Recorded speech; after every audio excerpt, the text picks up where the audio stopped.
And now for our feature presentation. He'll be fine on the mountain.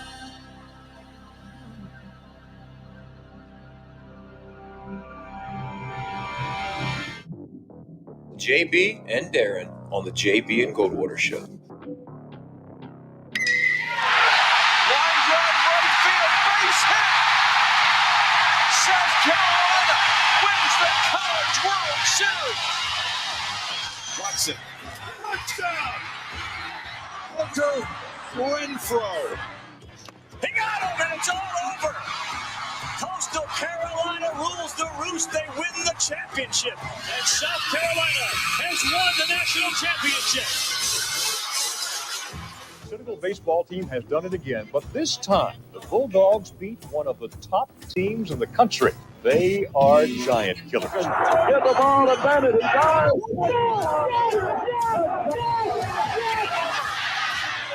Gamecocks are in the Final Four.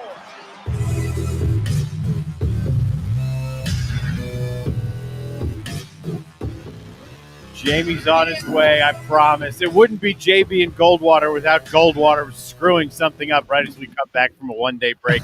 I kicked him from our studio literally 2 seconds before we came on the air. Happy Tuesday from JB and Goldwater. Yeah, that's right. I sound okay now, right? Yeah, you sound good now. Just wanted to be clear. Yeah, welcome back. Welcome aboard the JB and Goldwater Show.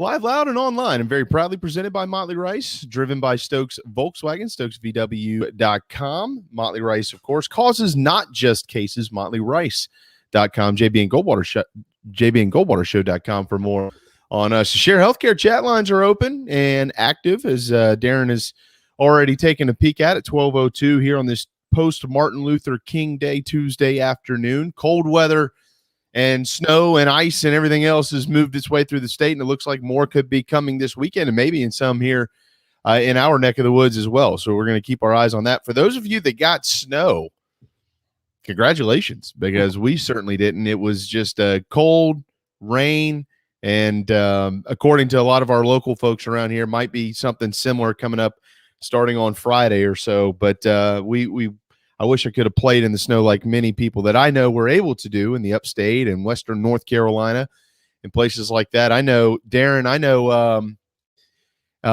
some areas in western North Carolina that were well over a foot of snow up around where our family has a mountain house. And I know the upstate had 8 to 10 inches and more in some areas. It's just crazy, man. But for the snow lovers out there, congratulations. It's been neat watching you play in it. I had a bunch of friends who scheduled last-second trips to go up into the mountains so their kids could play in snow. The pictures are great. I'm jealous. Yeah. I wish we could have done the same thing. Had I maybe thought it through a little bit more, we probably would have. Of course, probably wouldn't be home either at this point in time because I know a lot of folks not able to get out of there. But yeah, that was pretty neat to see here in the South Carolina, North Carolina area this January. Coming up today on our program, Gene Sapakoff ahead at 12:30. Keith Allsep at about 1:20. You're going to get him in a little bit earlier and let him kind of chop it up with us. Believe it or not, I would say the main college baseball rankings to me are now out, which are put together by D1 Baseball. I really have long respected that group. They do outstanding work, and they do it year-round. They do basically a profile on every team in the country almost. And so those rankings have hit the market, and we're going to talk about some of that a little bit later on as we kind of start to ease our way into college baseball season. It's an interesting year to keep an eye on in South Carolina. We'll try to get some of that in with Gene Sapakoff if we can as well, because there are no top 25 programs from this state yet. But there are expectations certainly still in the Palmetto State elite programs, as we know, in Clemson, Carolina, Coastal, and elite expectations at places like the College of Charleston and others. So we're going to get into some college baseball today. Obviously, it was a pretty fun weekend in the NFL. I thought it was. It was, for the most part, entertaining. Last night's game was kind of a dud, but it was a good, fun weekend with a lot of football to watch if you were able to do so. So we're certainly going to talk about that. The NFL, I found, I don't know how many of you feel about Tony Dungy. I think the world of Tony Dungy. I always have. And I listened to his comments, I believe, on Sunday as it pertained to coaches in the NFL and how many are getting fired at the rate in which they're getting fired, but pairing that with the tenure in which they are getting fired under, like 1 year, 2 years. I mean, it's a really evolving cycle. And so I think that's worth talking about, because I wouldn't call it a trickle down effect, Darren, but firing coaches is something that is much more common across the coaching landscape, period. I mean, Major League Baseball, the NBA, they fired them at alarming rates. College football in particular now has kind of taken on this model in some ways, and it is a worthy conversation because the sports landscape has changed. Expectations have changed. Money certainly is more than ever. And so I think there's a lot that goes into that. I think it's something neat to talk about. We'll get into that in just a little bit. Obviously, Gamecocks lost this weekend in basketball, and it didn't look good again. And people were starting to question the future of Frank Martin. Not that they weren't before, but I think that there was a large portion of people who were willing to say, hey, look, they've put a lot of pieces in place. Frank feels better. The COVID stuff, they've kind of cleared that hurdle. Let's see what they can do this year. And right now it's in a tough spot. Gamecocks have Arkansas tonight. And that is a game that's not going to get a lot of press publicly because there are a lot of great college basketball games on the schedule tonight. I think the Big 12's got a ton of them.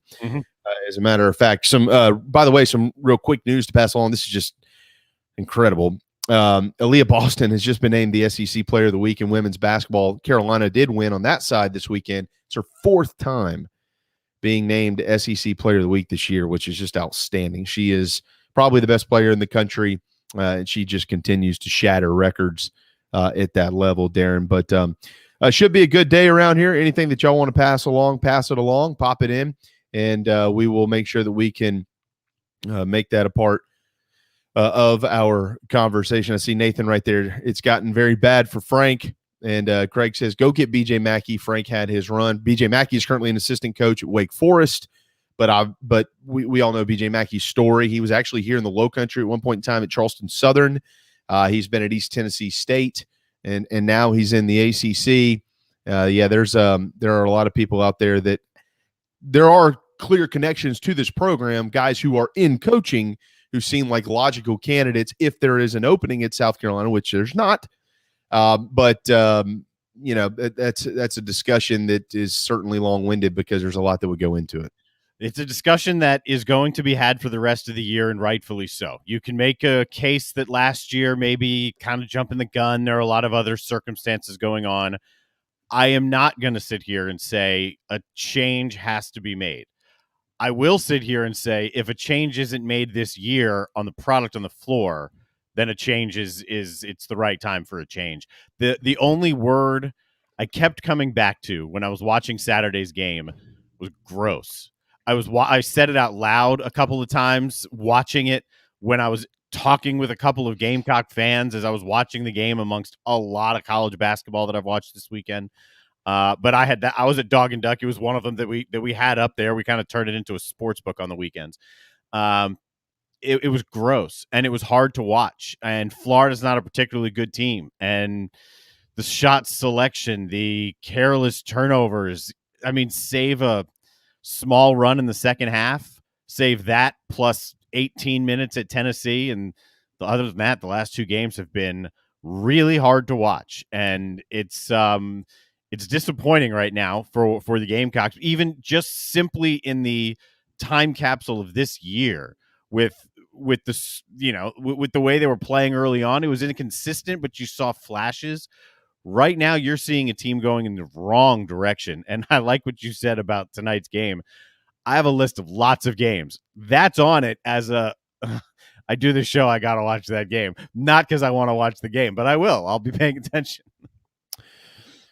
Yeah. Look, man, I'm trying to figure out, how we're going to talk a lot about that. Keith Allsep's coming up today and obviously Gene, and both of them are going to have opinions on this. And we're all of our opinions are there's probably a lot of similarities, but there's also going to be some differences as well, because I would have this conversation. There's two ways for me to have this conversation. One is on the personal side, which I know that nobody cares about, and I get that because it's results oriented. So I totally understand that. The personal side, like it almost hurts. We've had Frank on this program multiple times. I've gotten to know Frank for the last I would say 6+ years or so. He, as far as a human being goes, outstanding. He's always treated me with the utmost respect. I've shared stories before and how I've talked with him off the air. And Darren, I think you and I have had some of these conversations with him off the air as well before we've recorded segments and things like that. And one of the great things about Frank is he's the one that generally asks the questions when you're off the air. He wants to know about you. He's asked about my children. My kids have had a very difficult time over the years from a health standpoint. Frank's remembered that. He's asked about them. That means a lot. Like, it means a lot. From a basketball standpoint, Frank Martin knows basketball. And that's not it. Like, he knows basketball, but it's not clicking. Like, the message isn't getting there. It's not being heard, or it's not being listened to, or maybe there's something else. I don't know. So there's the basketball side, which is what everybody cares about. And I totally understand that, and I acknowledge it, and I agree with that. And then there's the personal side. If you've ever met Frank or gotten to know Frank, you generally develop a special place in your heart for Frank Martin. Because I'd want him to coach me. I'd want him to teach me in school. I'd want him to advise me in business. He is that type of human being. But the basketball stuff, like you just mentioned, and I think you hit the nail on the head, it's incredibly hard to watch. I don't have to be a basketball expert to look out there and go, whoa, like what how can they not do the simple things right? How can they not set things up to make other things happen? I mean, we know what decent basketball looks like. I had somebody point out this week, and they said, watch Wisconsin play basketball and then watch South Carolina and tell me what you think. Yeah. I was I did it. And I was like, oh my God. Wow. Yeah. And that may have played into, as much basketball as I'm watching, always have, even more so this year. I'm not calling games. I'm watching a ton more of them.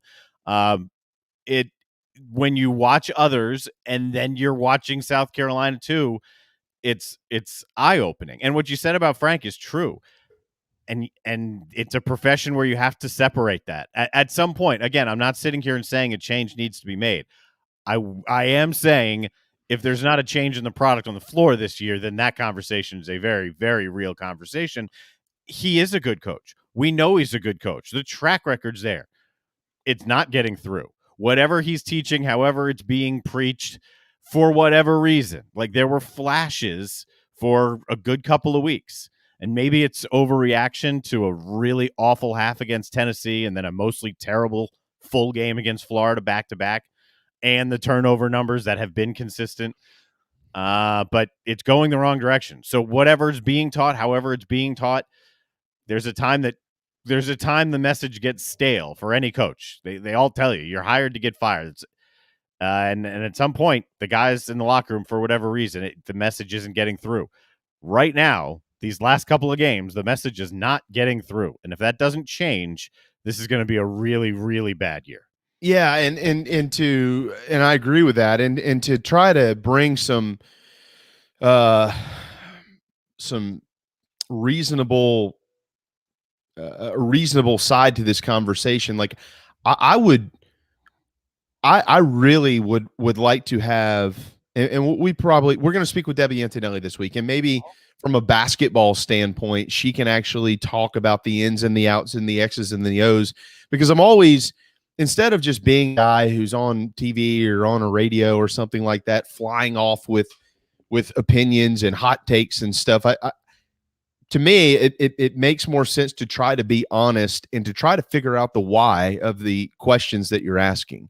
And so why are they not playing well? What is that? And I don't personally understand enough basketball. I understand enough to be dangerous, if you want to call it that way, but I don't understand enough to be able to sit here and say, well, they're not doing this and they're not doing that. I mean, there's some things that they're not doing that I know. They don't play inside out. They don't necessarily quote unquote dribble with a purpose. Like, I get those things. But I mean, when it comes to rotations of players and our guys playing in the right position, I don't have those answers. So I'd really like an actual expert on the game itself to be able to explain that a little bit better, so I could actually see it from eyes that understand it. So when I watch them, it would make more sense as to why things aren't going well, or why they go well at times and don't go well at others. I just see some of the glaring stuff, Darren, like 6 of 25 in layups. Yeah.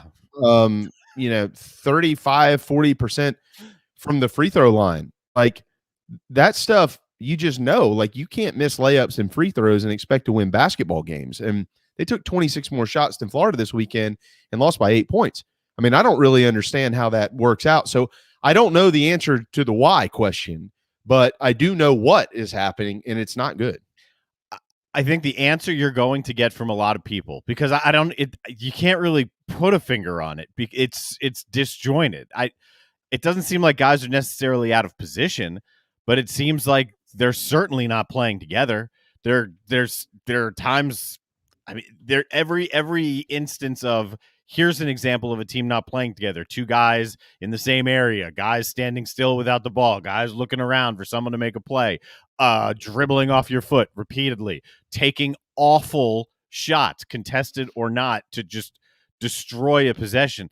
There's no continuity to it. And I think the quick answer will be, this year has a completely overhauled roster. Last year's team went through all of the adversities they went through and the inability to be on the floor. So there hasn't been any continuity from a work standpoint to then show up on the floor. But this has been now a trend for a couple of years. So that's where the troubling aspect of this happens. I mean, you knew coming into the year that this was a team, especially based on how last year ended and how we got to the start this year. This is a team that had to play well, that had to play well. And there were signs early that they could. They can, but for the message of how we're going to play together and play as a team, that's not getting through. And I don't have the reason for that. I know he's a good coach. It's not getting through to these guys right now. No, it's not. And the guys that, when you came into this year, if you would have said, okay, Darren or Jamie or whoever, give me your one thing that you said that just give me a guess, not that you really know it, but here's one thing I know. My one thing that I know would have been, well, this is probably going to be a pretty good year for Keyshawn Bryant and Jermaine Cousinard. They're the leaders. They've been around guys who are really talented. They know what it looks like. They know what this league looks like. And if the pieces fall in place around them, they're going to have a chance. They're going to have a chance to do something special, which in my opinion would be getting in or back into the NCAA tournament. And those guys have just, it's not been good. And with all due respect to Jermaine Cousinard, he's had a lot going on in his personal life. So I don't necessarily, it's not appropriate for anybody like me to use a microphone and dog Jermaine Cousinard, and for that matter, dog anybody else, because we don't know what goes on outside of what we see on the floor. But what we do know is that it's not working. And so, your job, right, as a coach is when things aren't working to try to make changes to get that fixed. I know he pulled Jermaine out of the starting lineup this past weekend. AJ Wilson was out of the starting lineup. None of that really seemed to matter when it came to how the game unfolded. And Eric Stevenson, after the ball game, was fairly critical of himself and his teammates and the fact that they were just not good and really taking it on the shoulders and taking it on the chin. So, to your point, Darren, and yeah, they did add basically a whole new roster this year. And I mentioned in the offseason, that's generally not a great thing for Frank Martin teams. Frank Martin teams are really good when they play together for a while and they have leadership and they have big guys down low, if you want to get more specific and stuff like that, which I think Wildens Levesque has actually turned into a nice basketball player, another big man under Frank. He's one developed. Of the rebounders in the SEC. Yeah, I think he's done a great job. But they don't work through him at all. I mean, he is not like the center point of the offense. They're not working through him. He's getting his boards, he's getting his points when he can and where he can, but they're not necessarily running their offense through him. And let's all be honest. This isn't like South Carolina isn't in a league of their own with transfers. Everybody has transfers. I mean, Auburn has a whole team of transfers. I mean, everybody has them. So if South Carolina was the one team in the SEC or wherever that you're like, wow, man, yeah, all the other teams, they're all really experienced. They've been playing together a while. But this team, they just got a bunch of new players. There'd be some wiggle room there, even with what's happened in the past, the recent history of Gamecock basketball and its struggles post Final Four. But they're not exclusive in that category. Every other team out there has transfers, and they find a way to get through it. And right now, Carolina's not getting through it. Craig's right, who in the Share Healthcare chat line says he don't have a point guard to get him into the offense. Not yet. Not anyone who can do it consistently. Part of the problem is you're kicking the ball away on a quarter of the possessions. And how are you going to get consistency that way? And then just naturally, you're going to start forcing things because you don't have the opportunities. You don't feel like you have the opportunities. And some of these turnovers, you can handle some dead ball turnovers, right? The live ones kill you. But the dead ball turnovers where you're dribbling off your foot and out of bounds, where it's a pass with one guy going one way, it's like the offensive linemen blocking each other. He's running that way and you chuck it into the corner. There was one point in the game, I want to say it was late in the first half, where Frank was irate. He calls a timeout. They come out of the timeout, and something gross, because I use that word a lot, happened. And the shot of Frank just on the bench, right? He's hunched over. The look on his face was just bewilderment, almost, and frustration, all mixed into one. It was just almost shock. Yeah, I don't know what to say. I mean, I really don't. I mean, I see the Share Healthcare chat lines, and I had on. This is a lot of what we are going to see today. People are frustrated by this. They're over, and you know, to all, Jamie and Nathan and Craig and Adam and so many others who have been and will continue to comment. This is because people care. Mm-hmm. And you know that one of the things I will say on a side note. The end of the half this weekend, they got a steal, and I believe Devin Carter called a timeout with about 1.5 seconds to go, which I thought was a brilliant move. I was like, oh, great. They're going to try to get an inbound play and get a shot off here, something half-courtish, which they did. And Frank was upset about it, and you can see his lips. Why are we calling a bleeping timeout? You know, almost like let's just let the clock run and get in at halftime. And I was like, well, why are you mad about that? You got a guy who's trying to extend the half here and get a shot up. I see that as a positive. That can be a little demoralizing for players.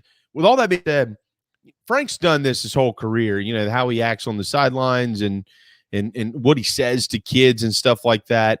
You know, I'm not going to get into all that. I'm just not, because Sendarius Thornwell and Chris Silva and guys like that, you know, those people are quick to rush to Frank Martin's defense. Mike Kotsar, who I think was coached as hard as anybody in Columbia during his tenure. Those are the guys that I would lean on for how Frank treats his players. And, you know, I mean, he kicked the point guard off the team a few years ago.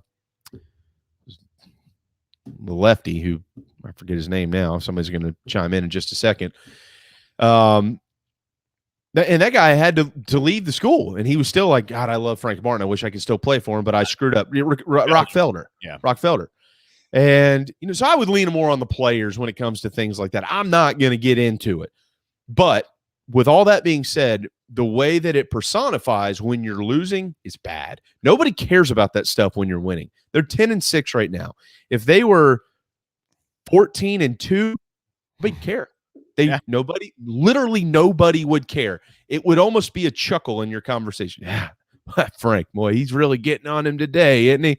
That's what it would be. Yeah, but it's not, because they're losing, and then that stuff will snowball, Darren, into other conversations, and then you got big problems on your hand, which is kind of where they're going now. All that being said, and again, we're going to talk to Gene and we're going to talk to Keith, and I'm interested to get their takes on this. With what I agree with what you said. I've never been a big fan in any sport of firing guys in the middle of the season. Just not. I like to see what happens. It's going that way, and not the firing in the middle of the season. It's going by way of change in the future of Carolina basketball at the top. But I'm also a guy who's let's see what the season, how it plays out, and then you'll make a decision from there, because there's a lot of things that can change both on and off the court We don't know what is and isn't changing, and we'll have to see. But right now, it is just tough cooking for Gamecock men's basketball. Yeah, plenty of opportunities left here. We're still early on in the SEC season. We're at like right about the halfway point of the year. So that's why I'm like, I'm not sitting here saying a change needs to be made. I'm saying if we don't see a change on the floor in the back half of this season, then that conversation's very real. You know, that just like what you were just saying right there. And this is not a Frank personality thing. Don't go down that road. That's not what this is. This is just not working at this point. It's tough to watch, no doubt. They've got Arkansas tonight at 7:00 on the SEC network in a place that has just been really difficult to win for the Gamecocks and certainly for everybody else. I think the Hogs are 9-1 at home this year. Yeah, you've got it on the screen. They're 9-1 at home this year. They're 11.5-point favorites. After that, Carolina has owned Georgia in recent years. They do have the Dogs coming to town on Saturday at 3:30, and they're not good at all. That's a game you got to get. Yeah, they're not good. They're not good. And then you got Vanderbilt coming to town. So Carolina's 1-3 in the SEC. Let me present this side, and then let's go to break and get Gene in here. We've got a lot to get to with him, including an award that was won last night by Shane Beamer. If you want to talk about good stuff going on with Carolina coaches. If Carolina somehow slips up and beats the Hogs tonight, they're 2-3, and then you could look up at the middle of next week and go, well, they're 4-3 in the SEC. Yep. Things have changed. And that could happen. Is that likely at this point? Well, no, it's not. But even if they lose tonight, they're 1-4. They could be 3-4 in the league. But then after that, it's A&M, Mississippi State, Tennessee, Kentucky, and it is just a gauntlet in the Southeastern Conference. This league this year is not going to help you. It's not. So you don't have, outside of Georgia, really guaranteed wins built in anywhere. They're not there. And you don't want to be one of those teams that is a guaranteed built-in win. And South Carolina's got to put it together quickly, or they're going to be one. So we'll see what they put on the floor tonight. But I saw earlier Frank and his how he reacted to some stuff with Derek Scott after the game the other day. I don't really have anything to comment on there because I don't know much more about it. I know that Frank was really, really frustrated. I know that he and Derek have a great relationship. That's all I know. I don't know anything about it from there, and we'll have to see what it looks like tonight. But Carolina certainly, Darren, was struggling. Elsewhere, though, on the slate tonight, it's a good one. Baylor better be very careful in Morgantown, West Virginia at 5:00 on ESPN2. They are 15-2 on the season. The new number one, by the way, is Gonzaga. Again, I thought it should have been Auburn, but it's not. The Zags are number one. But West Virginia is a 6.5-point dog. And Bears, careful there. Kansas? Bears, careful. by the way, first team ever, number one ranked team to lose back-to-back home games. This is their fourth game in 10 days and third and 7, and it's at West Virginia, who's better than people think they are. Yes, they are. This is a dangerous game. Huggy Bear. Huggy Bear.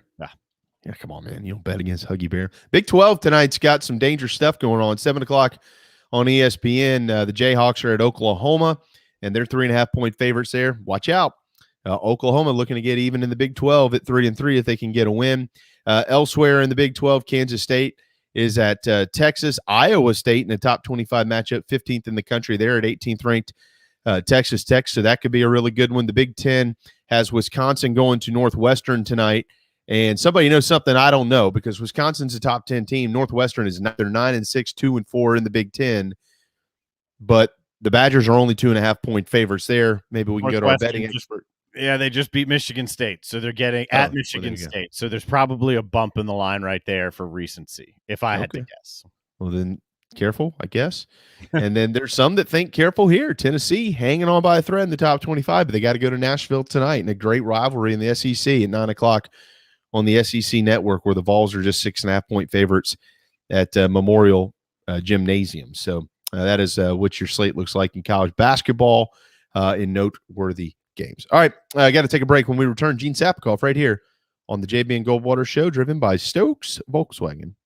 This is Mike Mazzell for Stokes Volkswagen on Ashley Phosphate Road. You know what happens when you sell record numbers of new vehicles? That's right, we take in record numbers of local trades. Despite what the news is saying, quality pre-owned vehicles really aren't that hard to find. You just need to know where to look. Stokes Volkswagen on Ashley Phosphate and on the web at stokesvw.com. We've got over 1,200 pre-owned cars, trucks, SUVs, and all at a fraction of the price when new. Every vehicle has been inspected and reconditioned, many with the balance of factory warranty. Best of all, at Stokes Volkswagen, you don't need the perfect credit to get approved for a quality pre-owned vehicle. And we'll take any trade in any condition, even if you owe thousands more than it's worth. Don't forget, we'll buy your car even if you don't buy a car from us. You're going to love our pre-owned selection, I guarantee it. So come see us today at Stokes Volkswagen on Ashley Phosphate or stokesvw.com. Peace and love at Stokes VW. Negative trade equity finance to new loan, subject to lender approval. People don't like to get stuck in traffic, stuck in the mud, stuck at work. And two others you probably don't think much about: stuck with a big medical bill or stuck with a healthcare program that doesn't fit who you are. Experience true medical freedom with Share Healthcare. More affordable, more options, user-friendly, and biblically sound. You can join right now. Explore a new way to show you care with Share Healthcare. Join us today at sharehealthcare.com. sharehealthcare.com. Wando Power Equipment, the trusted home of Hustler zero-turn residential and commercial mowers. There is nobody more trusted in South Carolina than our friends from Wando Power Equipment. They've been providing elite commercial and residential service for over 30 years. Landscape Services have turned to their selection of Hustler zero-turn mowers like the Raptor. Bigger, stronger, faster, and the most durable Raptor Hustler has ever designed. Located on Daniel Island and online at wandopower.com. Wando Power Equipment, owned by the Price family, the home of Hustler zero-turn mowers, rentals, service, and specializing in family and friendship. You hear me talk about Dog and Duck all the time, and there's no other place I'm going to watch my college and NFL than the Dog and Duck. They have 3 locations: Bell Hall, Park West, and Clements Ferry Road. They have specials all football season long, like $12 pitchers of their own D2 brew, $5 pints of Sierra Nevada, weekly pick'em sheets with prizes, and the best wings in town, bar none. For all your football, college, and NFL, the Dog and Duck, Clements Ferry Road, Bell Hall, and Park West. Motley Rice LLC is a law firm with international reach, but it hasn't lost its Carolina roots. The Motley Rice team fights every day for people harmed by products including asbestos and talc exposure, medical drugs and devices, and also catastrophic injuries and auto recalls, including dangerous Takata airbags. Motley Rice is headquartered in Mount Pleasant at 28 Bridgeside Boulevard. Visit motleyrice.com. Thank you, Motley Rice, for supporting the JB and Goldwater Show and the Big Gamecock Preview Show. Hey, South Carolina, what's going on? This is Patrick Davis, and you are listening to my friends JB and Darren on the JB and Goldwater Show. All right, 12:33 on this Tuesday afternoon, a chilly Tuesday. Yesterday was chilly, I know that, on MLK Day. Hope you all honored the great Martin Luther King Jr. on January the 17th, as we do every year. It's always an honor to have this guy on our show, Gene Sapakoff with the Post and Courier, generally on Mondays, but he's been kind enough to clear his lunch schedule and join us on a Tuesday. What's up, man? Great. Everything's going good. The wind's blowing out to right center right now in Mount Pleasant. So yeah, everything's going good. So what direction is that based on where you are? What's it blowing towards? Yeah, which park are you? I mean, that would depend where we're going. I'm going to say it's kind of a southerly wind blowing to the northeast, and everybody should line up alphabetically by height also. So alphabetically by height. Got it. Gene Sapakoff, 7 should be 17 times Sports Writer of the Year here at the Post and Courier. Gene, we'll kind of continue this conversation we've been having, and then we'll get into some other stuff, but we'll start with hoops. Gamecocks have Arkansas tonight, but they've really been struggling the last couple of games. And you start to hear it again. I think it had quieted down for a while, but the conversation has picked back up about the future of the program and who's going to lead it. Right now, it just doesn't look good. You've watched Frank Martin for a long time, even prior to South Carolina.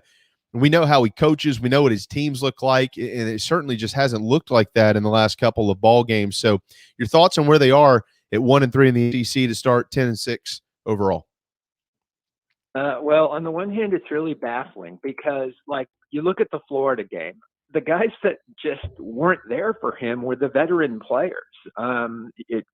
Cuisinart and Bryant just were not getting it done, and he's having to lean on inexperienced guys. But then the other thing is, and I'm not making excuses for Frank Martin, he said, making excuses for Frank Martin, but this COVID situation and cancellations and things like that really hurts a program that stresses complex defense and things like that require, extra practice time.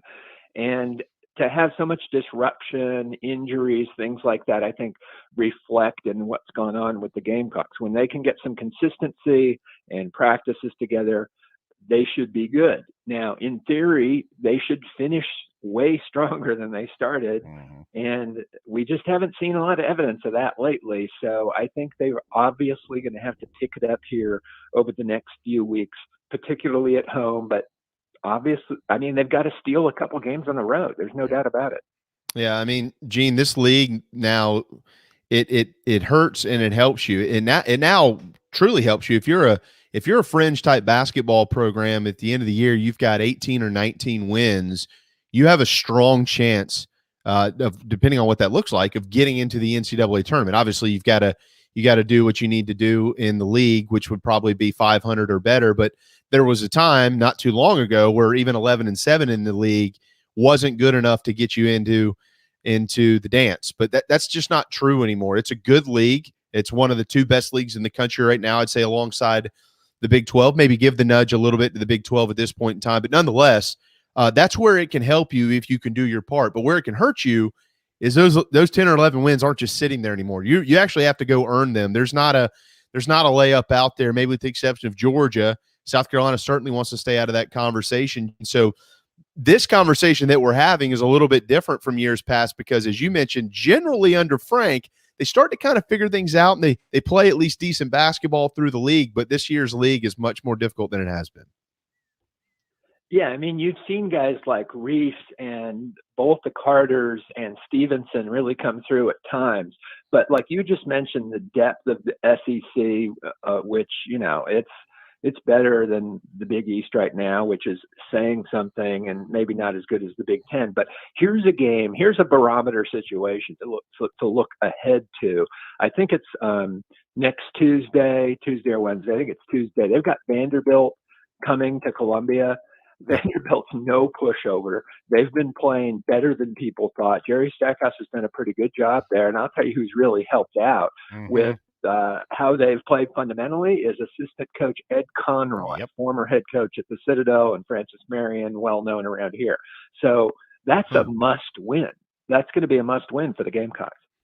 It'll be a must win this Saturday. They go back a ways. I remember a few conversations with him, the North Carolina ties, when he was when we were both at the Citadel. Him and Stack are good friends. He'd bring his boat here, Stackhouse would at times. Oh, that's what I've heard. Yeah. And when Ed was coaching at the Citadel, so yeah, you can just see that they're a fundamentally sound team if you watch Vanderbilt, and you need to get them at home, and if not, it's going to be a real struggle going down the stretch for the Gamecocks. Gene, I'm not trying to say this. I'm not trying to say this to fire off a shot or anything like that at you, but when you look at this team, do you think that there's enough talent there that to dance with? We've watched them play now, 16 games. Like, are they talented enough to be in the tournament? Yeah, I think they are, and that's the frustrating part. So you take thin slicing going into, in the early December, they're playing Florida State in Rock Hill, and that game, they had guys like Reese really step up in that game. And I just thought that is a turning point game from them, and they can play that well against a talented team. Who knows exactly where Florida State's going to end up, but that is unquestionably a talented, well-coached basketball program. And you see that, and then you see a slump in mid-January when they should be getting better, but it looks like they're not making progress. I'm not saying they're getting worse, but they're not making progress. You brought up Florida State there. I'll just throw this in there. Gene, I've become a basketball nerd. Anyone who listens to this show knows how into it at the moment I am. Florida State just coming off a good win. They've got Duke tonight. So the Gamecocks, if you can find a way to play well tonight and get a Florida State win over Duke, you're helped twice tonight at once. Absolutely. And that kind of stuff's going to count every bit in the net and any other sort of rankings you want to look at. When is it appropriate to begin discussing future leadership of this program? Is it appropriate now, or is this wait and see what happens as the season comes to a close? Well, first of all, I don't know if you heard Shane Beamer's Zoom call with the media last Friday, but I asked him about the vanishing concept of patience among fans and administrators and the media with coaches. And it's not just in football where the Houston Texans just whacked a guy after 1 year and all kinds of only 2 year tenures and so forth. It's everywhere. So it's appropriate to discuss Frank Martin 4 years ago, whether or not he should be the coach. So yeah, that's appropriate. Personally, I think I'd like to give this particular squad some time, a few more weeks, maybe at least, to see what they can do. Fair enough. I mean, if the season's lost, if you look up in 2 or 3 weeks, Gene, and they're 3-9, 3-10 in the SEC, I think we'll all probably have a better idea of what's coming. But as Darren mentioned earlier, and I agree with Darren, I've just never been a big fan of making changes in the season. I know this is an unpopular statement, but I'm going to say it. I wasn't a big fan of it when they fired Will Muschamp in the middle of the year. I just don't. I like to see coaches be able to finish out the season in its entirety. But you just brought up that point. You talked to Shane about it last week. This is something that was on our agenda today. The NFL is firing coaches at an alarming rate. The NBA fires coaches like at halftime. Major League Baseball fires coaches quickly. We've seen the trickle down into college athletics, particularly in college football. Gene, did you see Tony Dungy talk about this from the NFL side on Sunday afternoon? Did you see that? Yeah, I did. And obviously one of the more respected voices in not just football, but all of sports. What did you make of his comments? What he was I felt like what he was getting at, and he did make some comments about minority coaches and things of that nature. And there's not enough of them, but what he was actually, his point was, guys, take your time and get it right. And I think he meant at the NFL level, but I mean, couldn't that be applied at every level? I mean, obviously so. I mean, let's just look at the SEC. Let's just look at one division of the SEC. In 2018, Mississippi State makes a slightly unusual hire, at least in the regional fit, and gets Joe Moorhead, and Arkansas that same year gets Chad Morris. Those guys both were on the job just 2 seasons, for various reasons. But, I mean, Moorhead went 14-12 and Morris went 4-18, but they're out. Maybe some more research should have been done there. Maybe they just didn't think that through enough. But in any case, that right there is typical of what's been going on. You'd better show progress in that second year if you struggled in your first year. And even the case of Dan Mullen, 3 straight New Year's 6 bowl games last season, way back to 2020. Let's party like it's 2020 in Gainesville. They beat Georgia and won the SEC East, and he's gone after going 5-6 the next year, And I mean, it obviously went fast on him, and there's always underlying things with Jim McElwain for sure, and Ed Orgeron and stuff, and with Dan Mullen, it's that they weren't getting it done on the recruiting trail. But still, that's pretty weird. If you told me that there's an SEC coach that's been to 3 straight SEC champions, or I mean, has been to 3 straight New Year's 6 bowl games, and he's out at 5-6 in the next season. That's pretty weird, even in the gauntlet that is the SEC. Gene Sapakoff, 12:44 on a Tuesday afternoon, and I hear you, and every situation's different. I hear you because you mentioned recruiting with Florida, but there's seemingly different reasons for firing of coaches.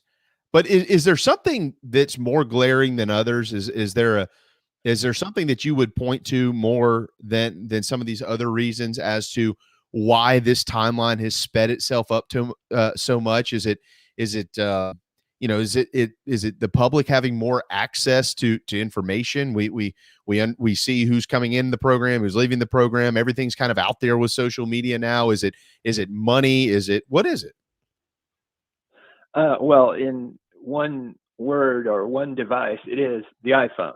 I mean, it is the controller of the crescendo of public opinion that used to be quietly around water coolers at millions of offices that no one really heard about. And now it is any sort of social media. I want to pick up my phone, which isn't really a phone, it's a handheld computer, and type in what I think about the coach. There's that.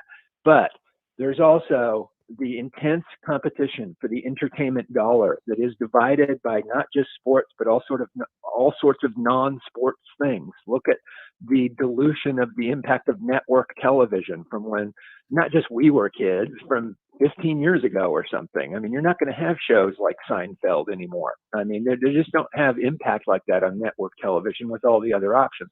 So on anybody that's in the entertainment business, there is tremendous pressure to produce and sell. And if you're not getting it done at the start of your tenure in college football, you're in trouble. And if you have a mini slump, even a mini slump, you're in trouble. It's such a great, I'm glad you said that, the iPhone, it almost simplifies it, because, Gene, there's almost this feel to it that if you're an athletics director at the collegiate level, if you're an owner at the professional level, it's almost like, well, we have this fan base, and if we're not winning, we can at least keep them happy by constantly making changes, because we know what's going to happen when you're not winning. Fire the coach. Well, fine, we'll fire the coach. Yeah, they have to pay buyouts and things of that nature, but they're preparing for this behind the scenes. They're stashing cash away for that. They have donors. They have whatever. These owners at the pro level have tons of money, so they can do it. They can afford it. It's almost like they're just willing to do it to keep the fan base happy. That might not always be true in every situation, but I think that probably is in others where at the end of the day, yeah, they might not be winning, but they're not going to come out and say, well, we're okay with not winning here, but we fired the coach to keep you happy for buy us some more time for another year or two. It's almost fake at times. Yeah, you're right. And I mean, those administrators, and we're kind of acting like, sort of implying, well, they have the quick trigger or they're not the patient ones. They're under tremendous pressure to, pay for the whole athletic department through what the football and men's basketball program does. And then there's occasional programs where women's basketball, i.e. South Carolina, and baseball, South Carolina and Clemson, sometimes makes money. But those administrators are under so much pressure to, control the bottom line. It doesn't have to be a boom, but nobody likes to go backwards in their financial books, and you don't like to in your bank account, and they sure don't like to, and they hear about it from the board and investors and all kinds of things. It's a cruel world out there. It's changed a lot. Steve Spurrier mentioned last night, as he was set to award Shane Beamer and Josh Heupel first-year head coach of the year awards, I'm glad I don't have to deal with that NIL and this transfer portal stuff. I don't know how Steve would do in today's world of coaching. It's certainly not his shtick, as it's not many of the legends of the sport now.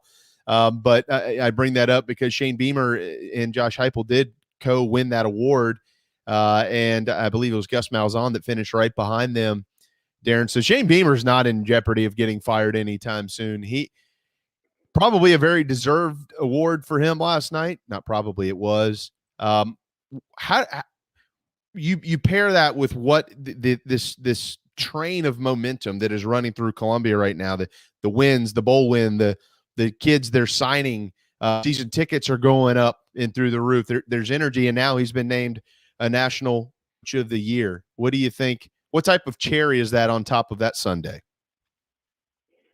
It's really nice. I mean, not very many coaches have done as well since the end of the regular season, which let's remind some people that ended with a 30-0 home loss to a Clemson team deemed not that good.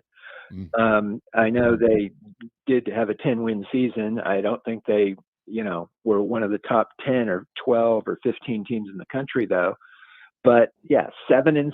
He gets a mayonnaise bath. He gets Spencer Rattler, the prize of the entire transfer portal, to come to South Carolina, and they're really doing a good job of mining the momentum. And not only did Shane Beamer do well in the class of 22 high school recruiting, but he rallied to do well, which is more important than, backing into doing well. No, they made some late gains, and that was really good for them to see. Having said all that, and Shane Beamer is well aware, if they get pummeled in the second game at Fayetteville, Arkansas, a lot of the luster is off of this, or at least there's some suspicion about how is this 2022 season going to go. I'm not in any way saying the season's over. That's a tough game no matter what, and they could lose that game and still be just fine. But I'm just saying that that's what we're talking about here with patience with coaches. It's what have you done for me lately used to mean like the last couple of years. What have you done for me lately now means the last couple of days almost. I want to go back to something you said earlier and tie it into this. You mentioned the iPhone and access to information and things like that. Compare and contrast a little bit, Gene, in your tenure in sports, which is, let's see, you're only 40, so you've only been doing this for, I don't know, 20 years or so. Yeah. Right? Yeah, that's right. But compare and contrast this time period right now, and we'll make it obviously specific to college football, because there was a time in our lives where you didn't, it was okay. We're marching towards signing day, and you're going to catch wind here and there of prospects that the team that you support or pull for is in on. Oh, they're going to sign this guy and that guy, and we're going to be a top 25 class or whatever.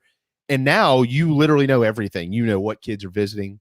You know what awards are out there. You know who's saying what about who. This coach has tweeted out that he supports this guy.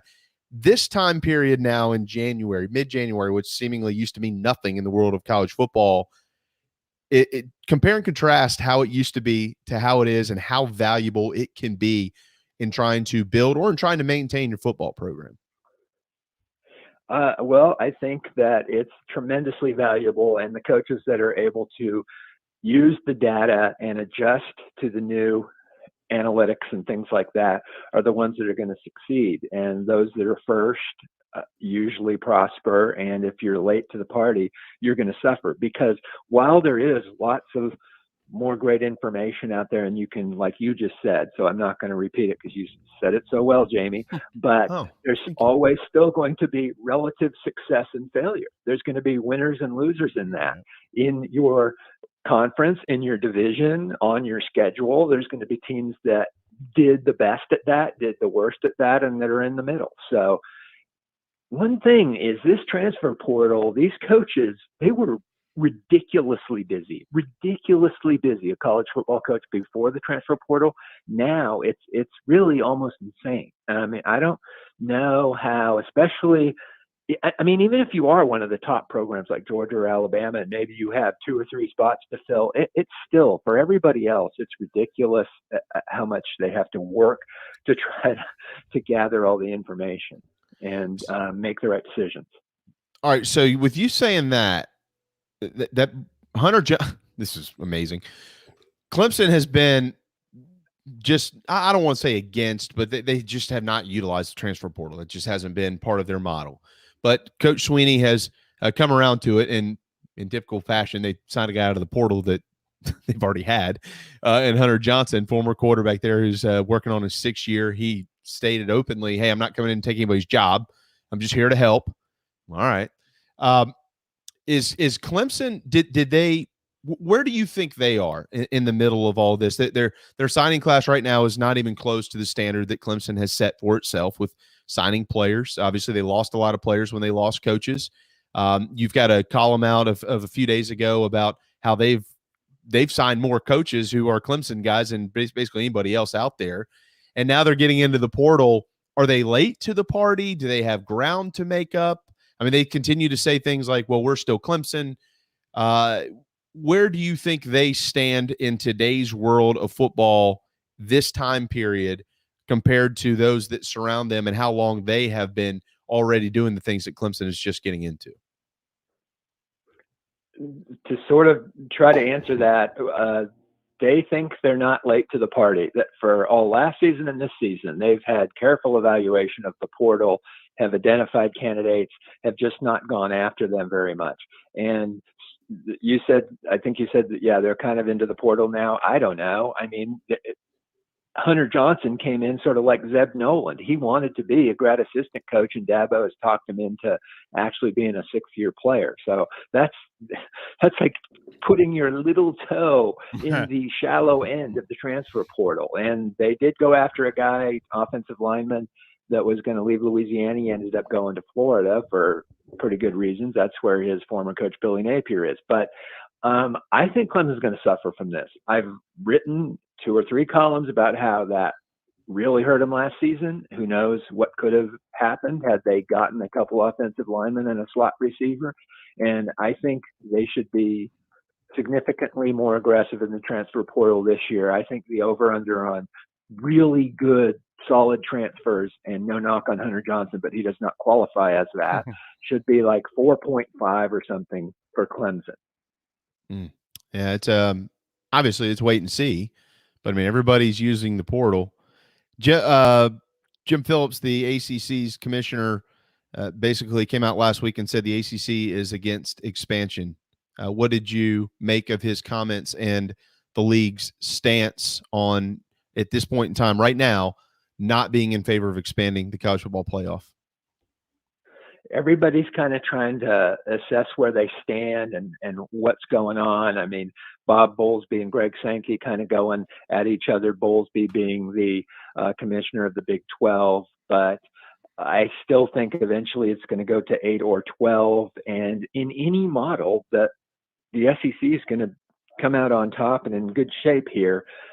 They don't like the idea of the SEC of, automatic group of 5 having an automatic qualifier and stuff like that. But this is going to get sorted out, and I think it'll be better. The ACC comments were a little peculiar, but basically I just interpreted that as kind of stalling. Yeah. So look, Gene, one of the things that I like that Jim Phillips said was, we don't even know what football is going to look like. We have no idea what conferences are going to look like. There's still, this mass movement out there, and they might not be done for all we know of teams rotating conferences, leaving leagues and joining leagues, all that type of stuff. What I didn't like, and I mentioned this on Friday when the news came out, was, well, we talked with the players at Clemson. They're not in favor of adding one more game. Well, what about the next group of players? They might be in favor of it. So is that just kind of hogwash? Is that just kind of a front just to kick the can down the road a little bit? Did you make anything of that? And how much input should some of the players have? I think the players should have a voice. Absolutely. You're talking about, safety issues and things, but it's going to only involve a couple of teams, because I think there's going to be first round bye in an expanded playoff, most likely, so that the 2 teams in the championship game are the only ones that maybe would play truly an extra game. I mean, maybe there'll be another, semifinal team or something like that. The Clemson players and the North Carolina players and a lot of, individual coaches took polls last summer to see, and most of it came back as, that we don't really want to play another game. I don't know how important that is specifically, but I do know that it's kind of all the conferences against the SEC right now, and they're very suspicious of what might happen with any more expansion. I don't really see the SEC adding more teams, but after that, coup of grabbing Oklahoma and Texas, who knows what Greg Sankey and company have up their sleeves. And I think there's just a lot of mistrust out there among the other conference commissioners regarding the SEC. With what we're hearing now, is there any way the playoffs expand before 2026 when they're virtually guaranteed to? Darren, I would bet that it does. I just think there's too much money involved to not do it. And I'm not sure that an announcement would be made this month. And that's when Bill Hancock has said needs to happen for what you just said. But I do think that there's going to be playoffs that involve more than 4 teams before 2026. Real quick, I know we got to let you run, Gene, but if they do expand before the end of the current contract, Does that leave just Disney on the table for TV rights? Where does that fall into this conversation? How does that work? That's a tough one, and it could be that through those last few years of the contract, but then when the contract opens back up, there's only a few years left. I think it's going to be a lot of TV and non-conventional TV, apps and so forth involved in this, and that Fox will be involved, and maybe CBS and some of the conventional networks, but also who knows about YouTube and so forth. By the way, if you missed it, I know Gene, JB, I'm sure you guys didn't. Anyone listening, Apple is entering the party. They're going hard after some sports properties, and Sunday tickets in the mix, baseball's in the mix. Apple is jumping on in. Well, they've been in the sports property with Ted Lasso, so I don't see why they wouldn't. And maybe he could be the commissioner of this new playoff. That's what I'd like to see, and bring biscuits for the boss. So I was him for Halloween. That means I'm commissioner. Let's go. I like it. If I could be commissioner, what would I do? It's a fascinating conversation. Gene, we'll let you run on that note. What are we looking for in the Post and Courier this week? We've got all kinds of good stuff, but a lot of it's going to be about, I just have to say that there's some stuff still in development, but I am going to talk about Deebo Samuel of the former Gamecock, and Dee Delaney, former Citadel Bulldog, and how well they've been performing. Pretty well documented in Deebo's case, but Dee Delaney really playing well for the Tampa Bay Bucks on special teams, had a huge tackle in their win over the Eagles. Those guys made unpopular decisions at the time. Deebo to skip a bowl game, Dee Delaney to transfer from the Citadel to Miami, and I just think it's worked out pretty well for them so far. It sure has. They're special players, and one of the coolest things I saw this weekend was that young lady from Nickelodeon interview Deebo Samuel. That was really cool. That was really cool, Gene. I would say I saw this on Twitter, so I'm going to steal it and regurgitate it. Major League Baseball could learn a lesson from the NFL by virtue of things like that. That would be good for the future of the sport.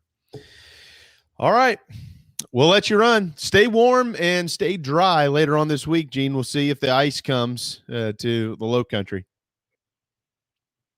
Thanks a lot, guys. Thanks for having me on. Always. Thank you. Gene Sapakoff, Post and Courier. We haven't gotten to the NFL. We will, and some college baseball, plus Keith Allsep. All ahead in hour 2 right here on the JB and Goldwater Show, very proudly presented by Motley Rice. Right here in our backyard is Motley Rice, LLC, a law firm that hasn't lost its Carolina roots. The Motley Rice team fights every day for South Carolinians who were injured while traveling by plane or bus, harmed by medical drugs and devices, or burdened by dangerous auto recalls, including Takata airbags. Motley Rice is headquartered in Mount Pleasant at 28 Bridgeside Boulevard. We are honored to have Motley Rice as a sponsor for the JB and Goldwater Show and the Big Gamecock Preview Show. At Patriots Point Naval and Maritime Museum, families walk in the footsteps of our nation's heroes, the brave ones who risk their lives to defend our way of life. Home to the aircraft carrier USS Yorktown, USS Laffey, and the USS Clamagore, there's more than 1 million square feet of exhibit space to roam. White Glove certified, we have several new health safety measures in place to enhance the visitor experience. Come for the day and leave feeling inspired. One of the most impressive museums in the country, located right here in Mount Pleasant. Visit patriotspoint.org for more. We'll see you soon. People don't like to get stuck in traffic, stuck in the mud, stuck at work, and 2 others you probably don't think much about, stuck with a big medical bill or stuck with a healthcare program that doesn't fit who you are. Experience true medical freedom with Share Healthcare. More affordable, more options, user-friendly, and biblically sound. You can join right now. Explore a new way to show you care with Share Healthcare. Join us today at sharehealthcare.com. sharehealthcare.com.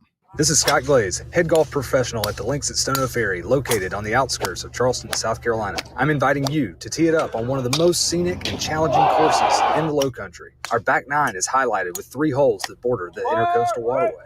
Visit StonoFerryGolf.com to book tee times and discover all that Stono Ferry has to offer. The Links at Stono Ferry is a former South Carolina Golf Course of the Year and is also home to the College of Charleston men's and women's golf teams. Come see us. We would love to have you. StonoFerryGolf.com.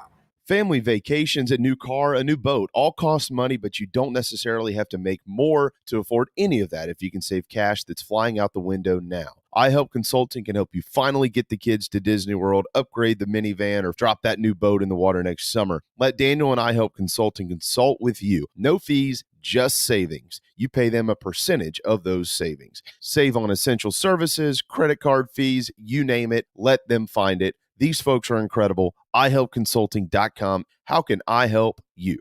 Hi, I'm Chris Half, Public Information Officer at the Patriots Point Naval and Maritime Museum. We're home of the mighty USS Yorktown, USS Laffey, Flamagore, and Vietnam experience. And we're a proud partner of the JB and Goldwater Show. We invite you and your family to come see us and enjoy a day on Charleston Harbor. Visit patriotspoint.org for more information. And now, it is my honor to present the National Anthem.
Live, loud, and online. 107 Tuesday afternoon. Welcome back to the JB and Goldwater Show, driven by Stokes Volkswagen, very proudly presented by Motley Rice. Share Healthcare chat lines, they're open. ShareHealthcare.com to take care of your family. Take care of yourself for as low as $149 a month. ShareHealthcare.com. Coming up here in about 15 minutes or so, Keith Allsep with the Locked on the Gamecocks podcast. We appreciate Gene in that last segment there. Real quick, Darren, before we get into some of the NFL stuff, in college baseball, the D1 rankings are out, and officially preseason number one, the Texas Longhorns finished 50-17 last year, third in the country. They lead a top 10 of Arkansas, Vanderbilt, and Mississippi State at 2, 3, and 4, and Ole Miss at 5. And anybody missed that, as they're all 4 teams out of the Southeastern Conference. It's ridiculous. Stanford at 6, Oklahoma State at 7, LSU at 8, Florida at 9, and NC State checks in at number 10. That is 6 teams from the SEC in the top 10. There are 8 overall.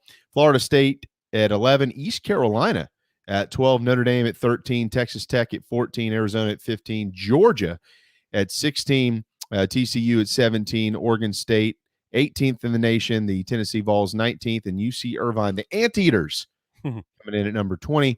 Georgia Tech, Dallas Baptist, Duke, Long Beach State, and Miami, an ACC-heavy list to round out 21 through 25 there. South Carolina, on their schedule right now, has 18 games against top 25 opponents, and that includes number 1 Texas, number 3 Vanderbilt, number 5 Ole Miss, number 9 Florida, number 16 Georgia, and number 19 Tennessee. Yeah, cakewalk. Nothing to it. Same thing with Clemson. The Tigers have 10th ranked NC State, 16th ranked Georgia, midweek games, 1 in Athens, 1 in the upstate. 13th ranked Notre Dame, 11th ranked Florida State, 21st ranked Georgia Tech, and 25th ranked Miami. By my, I'll have to go back and make sure that I'm did that right. But I think all of those games, with the exception of the one Georgia game and the series at Notre Dame, they're all at Doug Kingsmore. So really good home slate in the ACC, at least as it looks in the preseason. And South Carolina, Vanderbilt, Ole Miss, Georgia, Texas, those are all at Founders Park. They will go to Tennessee, and they will go to Florida. So tough slates as always. What I did find interesting, and it sucks, but I think it will change. No teams from the Palmetto State in this year's top 25, and this is a state that certainly has high expectations for baseball. But Carolina, Clemson, Coastal, and others looking to make that change. I will add also, though, that the College of Charleston, March 15th through the 20th, if you're in the Low Country and you like baseball, put these dates in your calendar. March 15th through the 20th at Patriots Point, Chad Holbrook's Cougars will host top-ranked Texas in a midweek game, and then that weekend they will host 12th-ranked East Carolina in a series. Texas, by the way, also will play at the Citadel. So the Longhorns not only returning that series that the Gamecocks picked up last year in Austin, they're going to return it and then some to our friends here in the Palmetto State, going to come over and play 5 games within our borders. So that should be pretty neat. You'll have a chance to get out and see the top-ranked team in the country at some point in time if you'd really like to do that. But that's what college baseball looks like. Much more on that in the coming weeks as we get into the season, certainly. But I do wonder one thing on that. We touched on the fact that South Carolina only plays the Citadel twice. I'm just thinking out loud. I haven't asked any of the coaches this. I wonder if instead of playing them twice, they're playing them once this year. If part of that was Texas wanting another game while they were out here and everyone kind of working together to say, okay, we can make this game happen kind of in exchange for that one. I'm just thinking out loud because it's odd that it's not twice between Citadel and South Carolina. Yeah, that's an interesting point. Shoot, there's been years where they've played 3 times, 4 times. I can certainly get that answer. Yeah, I know the people to get that answer from. That's for sure. We'll try to figure that out. That note, by the way, the Citadel South Carolina game is March 22nd at the Joe. The Citadel is not traveling to Columbia. That's got to be the first time in I don't even know how long. Yeah, and that's always for. I mean, it's true for any of the smaller teams in the state. When you get to go to South Carolina, when you get to go to Clemson, it's a big deal for those guys. Those midweek games, they don't mean as much to the coaches, but they mean everything to the players and to the fans. Oh, they mean everything. Citadel has a track record of winning some of those games too. So the Dogs will be fired up for that one coming up here in just a couple of months. This weekend, the NFL, we all know what the scores were, right? Bengals, Raiders, 26-19. That was a good game. The Bengals and Joe Burrow advancing in the playoffs. The Bills demolished the Patriots. I had a feeling this would happen, Darren. The only reason I had that feeling, it had nothing to do with the cold weather. It had everything to do with the quarterback in the cold weather for me, and that was Josh Allen, who I mean, dude played Wyoming. Like, you kidding me? Who cares? They like the Patriots wanted to be there. No. At all. It was the Bills. That looked cold though. Move out of the way. Go. Thanks. Dude, every time they touch the ball. That was like, yeah, they scored on 8 straight possessions. I mean, it was literally, I mean, it was a debacle for New England. But Josh Allen, 21 of 25 for 308 and those 5 touchdowns. Just a tremendous night for him in Buffalo. Shout out to Buffalo. I mean, I don't have an NFL team. But Darren, if I was polling for 2 teams to be in the Super Bowl this year, I'm polling for Buffalo and Green Bay. And the reason why is because both of them have like college type atmospheres and followings.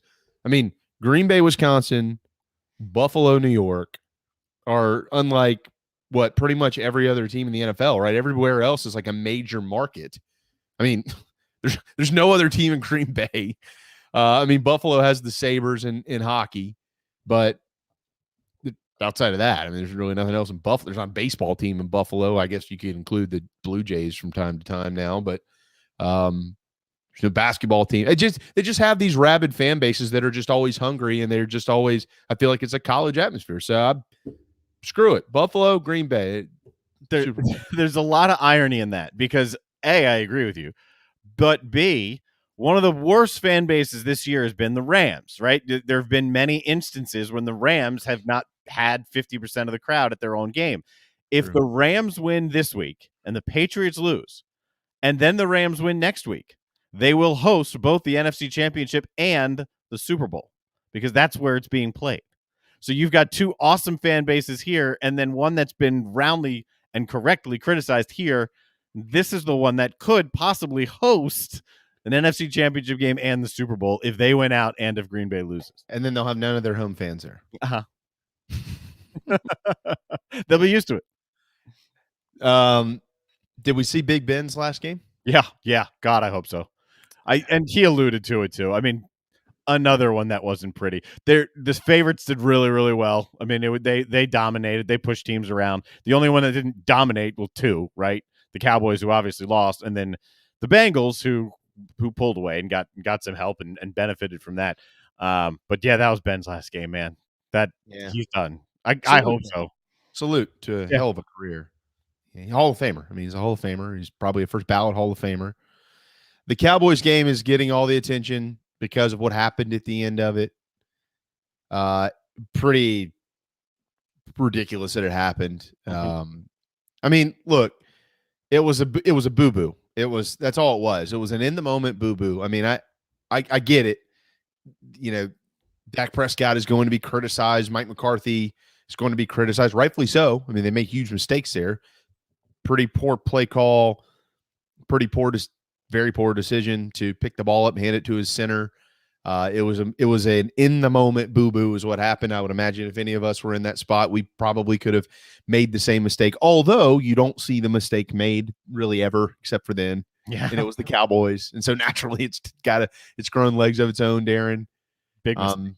Happy it happened though, because I did not want to see Dallas win. I was really hoping that Deebo Samuel and the Niners. I pulled for the Niners when I was in like a kid in the 90s. Who didn't pull for the 49ers in the 90s? Like, did anybody not? I had a starter jacket. I had a 49ers starter jacket. I had a Redskins one, but I had a 49ers one too.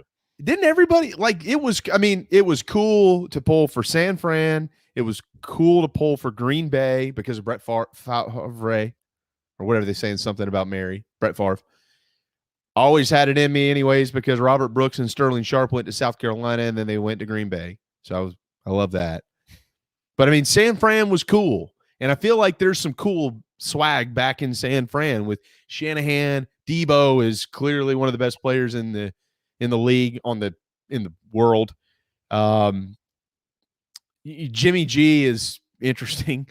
He's a model in a quarterback's body, and he's got this nickname Jimmy G. You know, I don't know, man.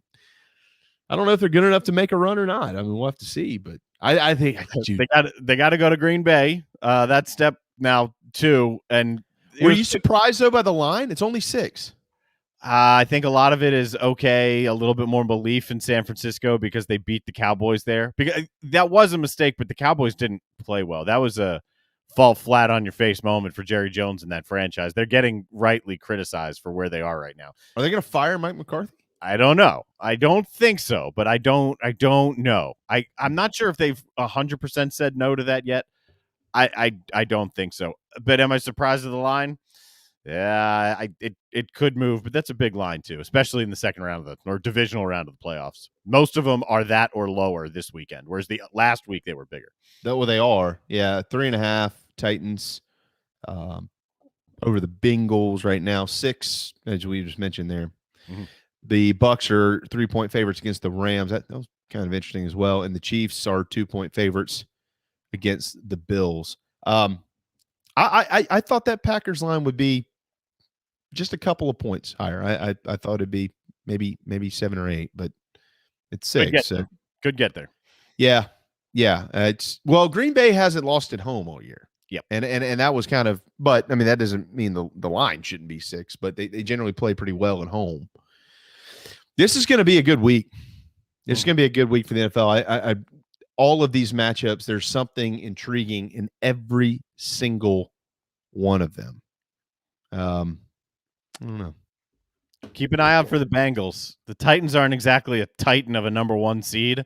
A Joe Burrow little run here to an AFC championship after his first playoff win. That is not out of the possibility. These are good games. There are more chances for upsets here. I agree. I agree with that. And I'll look. I know that so many have kind of penciled the Chiefs in to keep moving through. I'd be very careful with that. I haven't. I would not touch that with Buffalo coming to town. I mean, I haven't watched a ton of the NFL this year, but I try to keep my eyes on the Bills because of Pat DeMarco. And I've just started following them over the years from when he was playing there. Boy, they're good. When Josh Allen's on, they are not impossible to beat, Darren, but they're really, really good when he's on. If they play, the circumstances will be completely different. It's just going to be cold. I think it's in the 30s, but that's nothing compared to what they were just in, no precipitation or whatever. If they play to that level, they can disrupt Kansas City. They have not been, they've been anything but consistent this year. Yeah. Amazing. Yeah, it was a good weekend. Did you make money or lose money? Oh, yesterday was my first. Yesterday was my first losing day, breaking an 8-day winning streak. Game last night. I went 9-3 the game the day prior. Yeah, that's the one that bit me because in my gut, I was all in on the Rams, and then I was talking to a Rams guy. He's like, "Nah, you can't do this." And then another one of my buddies convinced me. I made a mistake, and it ruined my winning streak. Yeah, I was mad. But tonight, loaded night of basketball. I'm back. Now you know when we're going to have good days and bad days around here. If Darren loses, he's going to be tough to get a peep out of. If he wins, it's been a good week. I can tell you that. We'll stay until 3 o'clock. Exactly. 1:20 on a Tuesday afternoon. We often ask you, and you should ask yourself, if you're a business owner especially, how can I help you? So I know there's some deadline stuff coming up. January 31st, you've got deadlines to get different documents to the IRS, right? For 1099s. Your W-2s have to be out here soon to make sure that they're in the rightful hands by the end of the month. And then if you haven't, you're probably behind the 8 ball. You start to look at your numbers and you go, oh boy, where do we save some cash? Because we are in big trouble. Well, that's what these guys are for. iHelpConsulting.com, owned by Daniel Owens. They'll find it. They'll find it. It might be by way of some utilities, some services you're utilizing. You don't even realize you're paying for them, and you shouldn't be. It might be credit card processing fees. It might be insurance. It might be benefits that you're paying your employees that you could actually shave back on to same benefits for your employees. You're not going to hurt them, but save you money to help pay for those benefits. There's so many ways to do it. And Daniel Owens has now created his life to help others. iHelpConsulting.com is how he can help you. And you're not going to pay him a fee to look at it. No. Don't let anybody convince you to do that. Let them look at it. If they find the savings, you'll pay the percentage of the savings. Pretty simple and very fair. iHelpConsulting.com here in the state of South Carolina. How can I help you? 1:22 Tuesday afternoon. Quick timeout. Keith Allsep up next. Hopefully, you won't ever need legal help for a catastrophic injury or health issues from a medical drug or device. But if you or a loved one suffers injury or loss, Motley Rice LLC is a nationally recognized law firm that is right here in Mount Pleasant at 28 Ridgeside Boulevard. Thank you, Motley Rice, for sponsoring the JB and Goldwater Show and the Big Gamecock Preview Show. Visit motleyrice.com for more. motleyrice.com. This is Mike Mazzell for Stokes Volkswagen on Ashley Phosphate Road. You know what happens when you sell record numbers of new vehicles? That's right, we take in record numbers of local trades. Despite what the news is saying, quality pre-owned vehicles really aren't that hard to find. You just need to know where to look. Stokes Volkswagen on Ashley Phosphate and on the web at stokesvw.com. We've got over 1,200 pre-owned cars, trucks, SUVs, and all at a fraction of the price when new. Every vehicle has been inspected and reconditioned, many with the balance of factory warranty. Best of all, at Stokes Volkswagen, you don't need perfect credit to get approved for a quality pre-owned vehicle. And we'll take any trade in any condition, even if you owe thousands more than it's worth. Don't forget, we'll buy your car even if you don't buy a car from us. You're going to love our pre-owned selection, I guarantee it. So come see us today at Stokes Volkswagen on Ashley Phosphate or stokesvw.com. Peace and love at Stokes VW. Negative trade equity finance to new loan, subject to lender approval. Wando Power Equipment, the trusted home of Hustler zero-turn residential and commercial mowers. There is nobody more trusted in South Carolina than our friends from Wando Power Equipment. They've been providing elite commercial and residential service for over 30 years. Landscape Services have turned to their selection of Hustler zero-turn mowers like the Raptor. Bigger, stronger, faster, and the most durable Raptor Hustler has ever designed. Located on Daniel Island and online at wandopower.com. Wando Power Equipment, owned by the Price family, the home of Hustler zero-turn mowers, rentals, service, and specializing in family and friendship. Family vacations, a new car, a new boat, all cost money, but you don't necessarily have to make more to afford any of that if you can save cash that's flying out the window now. iHelp Consulting can help you finally get the kids to Disney World, upgrade the minivan, or drop that new boat in the water next summer. Let Daniel and iHelp Consulting consult with you. No fees, just savings. You pay them a percentage of those savings. Save on essential services, credit card fees, you name it. Let them find it. These folks are incredible. iHelpConsulting.com. How can I help you? You hear me talk about Dog and Duck all the time, and there's no other place I'm going to watch my college and NFL than the Dog and Duck. They have 3 locations, Bell Hall, Park West, and Clements Ferry Road. They have specials all football season long, like $12 pitchers of their own D2 brew, $5 pints of Sierra Nevada, weekly pick'em sheets with prizes, and the best wings in town, bar none. For all your football, college, and NFL, the Dog and Duck, Clements Ferry Road, Bell Hall, and Park West. Okay, what's going on today, huh? Anything to talk about? All right, greetings and a good Monday afternoon. Greetings and a good Tuesday afternoon. Greetings and a good Wednesday afternoon, and welcome aboard. All right, greetings and a good Thursday afternoon. Greetings and a good Friday afternoon, and welcome aboard. All right, it's Tuesday, final segment of the afternoon. Welcome back to the JB and Goldwater Show, driven by Stokes Volkswagen and very proudly presented by Motley Rice. Causes not just cases. MotleyRice.com. That's an interesting. Dexter said he thinks that the Bengals are going to upset the Titans and Chase is a problem. I have an interesting question for all. If you could take one or the other, Jamar Chase or Deebo Samuel, who are you taking? What do you think, Keith? Lead us off there. I'm taking Joe Burrow. That's who I'm taking. He wasn't an option. Who my quarterback is? If I'm 49ers, I want Deebo. If I'm the Bengals, I want Chase. Yeah, I mean, look, it's like you said. San Francisco has a male model masquerading as a quarterback, and Cincinnati has the real deal in Joe Burrow at quarterback. Yeah, imagine what Deebo Samuel could do with Joe Burrow throwing passes to him. And in that offense, as opposed to Jimmy G. They've turned him into a running back more than anything. He had more wide back. It's amazing.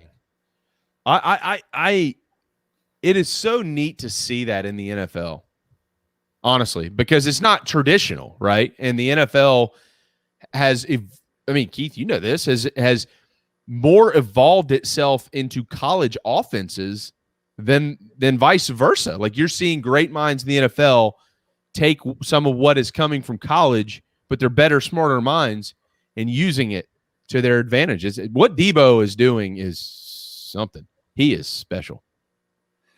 Well, there's no doubt. We saw that at South Carolina. Obviously 2017, he was having an unbelievable season. And, quite frankly, if he stays healthy that year, South Carolina wins more games.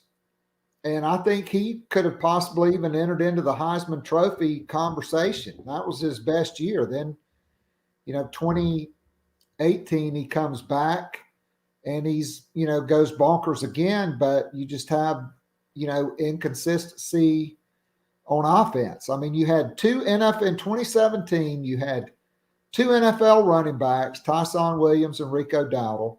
Yep. You had a first-round NFL tight end in Hayden Hurst. You have Brian Edwards, who's an NFL wide receiver. Shi Smith is an NFL wide receiver. And Deebo. Mm-hmm. Yeah, it was, and that was, oh God, that was Jake's second year. Well, that was his second year, right, Keith? Yes, that's correct. Okay. And after he had played a whole half of a freshman season. So, yeah, that offense should have been much better than it was, but it wasn't. I'll be interested to see how things evolve. Like, we should remember specific players like this and acknowledge others in the league and how they're being utilized and how this is going to continue to transform different concepts and schemes just in football in general now, how they utilize these players. I mean, on a small sample size, that we could see a guy like Juju at South Carolina, and there's certainly others, Will Shipley at Clemson, guys like that who are so talented and athletic that you can literally put them outside. You can put them in the backfield. You can run them around, do all types of things. How are these minds going to get more and more creative with getting the ball in their hands like they've done with Debo? How many yards from scrimmage does he have this year? It's something ridiculous, like 2,000 or something? Yeah, I don't think it's that many, but he has had a huge year. I mean, look, Hunter Renfrow had 103 receptions during the regular season for the Raiders. Okay? Yeah. But I mean, I was 6 for 6 on my NFL picks. I did pick the Niners. That was really 2 games. And, it turns out that Brandon Staley is not the only boneheaded coach in the National Football League. I think, people need to pay attention to this. A few years ago, when Green Bay fired Mike McCarthy because essentially Aaron Rodgers called him, a moron who was not smart at all, and that he had a problem with because he knew more football than his head coach did, and everybody blamed Aaron Rodgers. It was Aaron Rodgers is a prick. Aaron Rodgers is not a good teammate. Aaron Rodgers is imposing his will. Well, I think when we go back to that, that's a seminal moment for Mike McCarthy because he's really not that smart. I mean, I think we saw that. Okay, everybody knows no timeouts, quarterback draw. You have to have a minimum of 18 seconds for that play, according to all NFL experts. 18 seconds. Okay, they practice it allegedly, even though they're Captain Dumbass, the quarterback, doesn't wants to blame the official for that. When after every play, who spots the ball, the center or the umpire? The umpire. Right. And I don't know if you noticed this, but if you go back and watch it, the spot was the 25-yard line. That's where the linesman on one side and the head linesman, whoever we could see, that's where their spot was.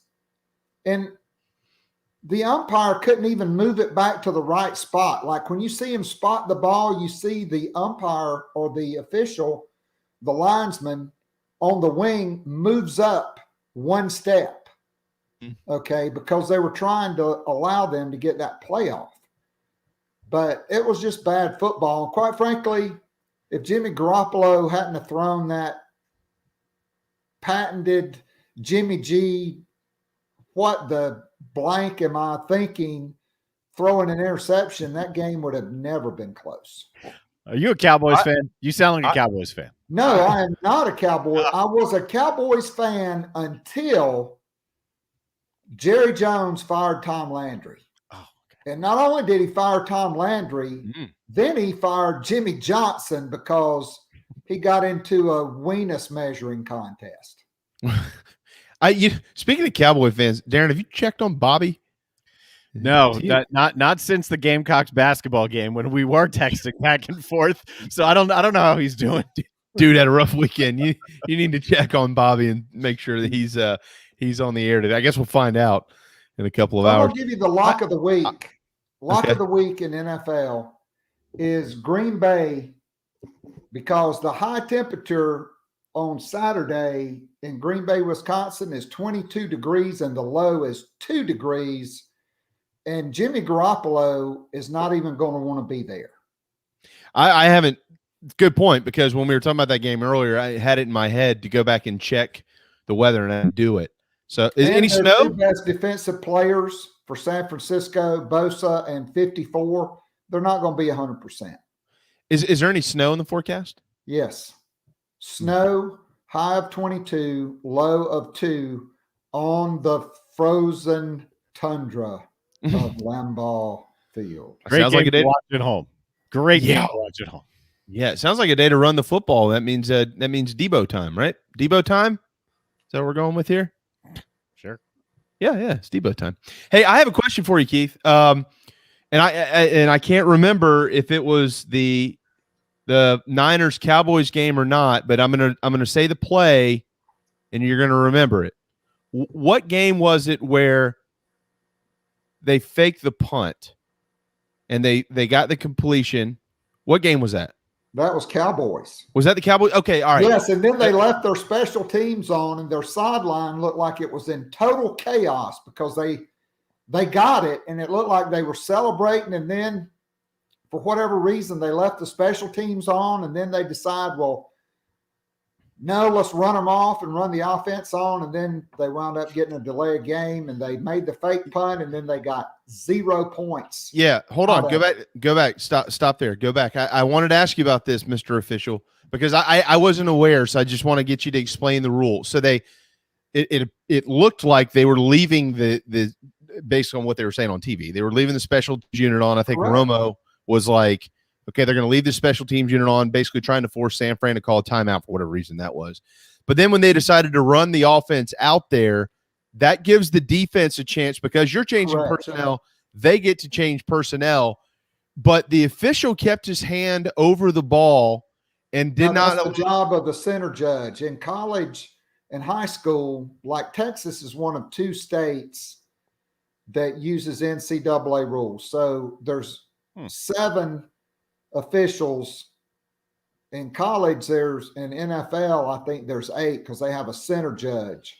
And so the center judge in the NFL, he is the one that stands over the football to give the defense an opportunity substitute. And then he looks back at the referee, who is usually to the quarterback's dominant side, 15 to 20 yards back. And he has to stay there until the referee gives him the signal to move back so play can continue. All right. So my question though, and let me ask a question, then I'll let you explain it. Dallas received a delay of game penalty with the officials still standing over the ball. So and I was like, wait a second, how can they weren't allowed to snap the ball? So how is that their fault? But my understanding of this is that because it doesn't matter. That doesn't matter. What does matter is they changed personnel. And if you get delay of game because the official is still standing over the ball, allowing the defense to change their personnel, that's on you because you didn't make the change early enough. Is that? But what would happen if the defense was just dragging their feet out there, getting players on the field? I mean, how do you judge that as an official there? Well, I mean, it is a judgment call, but they have to be given the opportunity. Now, if a guy is just walking onto the field, that's a different thing. But when Dallas ran their players off and ran their players on, the 49ers, like you said, they get an opportunity to substitute, which they did. And the center judge, or in my case, because there's 7, it would be the umpire, he's standing over the ball, waiting for the white hat, who is the referee, to give him a signal saying both teams have had a fair opportunity to substitute. They're ready for play, back off. I mean, They waited like it was like 13 seconds left. Yeah. I mean, it was literally the play clock was from whatever it is in the NFL, down under 20. And so I think it was like at 14 seconds. And so that judgment is not on the guy that is over the ball. It's on the crew chief, who is the referee who wears the white hat. Okay. All right. It's his judgment. It's his judgment when each team has had a fair opportunity to substitute and there's no advantage either way. Then the guy backs away from the football for the center judge, and he backs off to the opposite side, back behind the offense. Okay. Okay. he backed away with about 3 seconds left on the play clock. He wasn't standing there when they threw the flag. He was backpedaling back to his designated spot. Okay.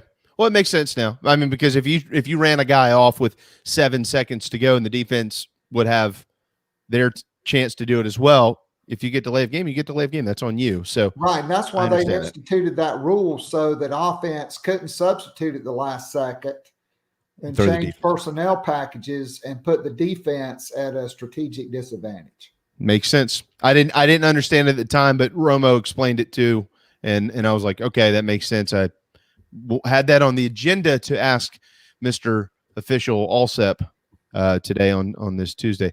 All right. These folks in here, they've been waiting on you. So go ahead. Carolina's got Arkansas tonight. Yeah, I mean, they're 11.5-point underdogs 2 years ago. They won in Fayetteville. Mm-hmm. But I mean, look, it's no secret, okay? This team is not going to win games if Jermaine Cousinard goes 2 for 10 and Keyshawn Bryant goes 2 for 11. And James Reese, 3 for 10. Stevenson, 2 for 10 against Tennessee. Reese, 2 for 9, 2 for 7 from 3 against Auburn. All right, so let me stop you there. Let me ask you, because I mentioned earlier I'm not, and I was being serious when I say this. I'm not a very smart guy, anyways. But I'm not a basketball coach. You are a basketball coach, or at least you're a retired basketball coach. But I don't want this conversation to come off as, well, we know more than Frank Martin or any coach out there. I'm literally trying to ask questions to gain personal knowledge, and I hope that others will take the same from these questions. Why? I mean, I was talking to a guy this weekend, Keith, who I respect immensely, who understands basketball. He's a basketball player. He lays it out simply.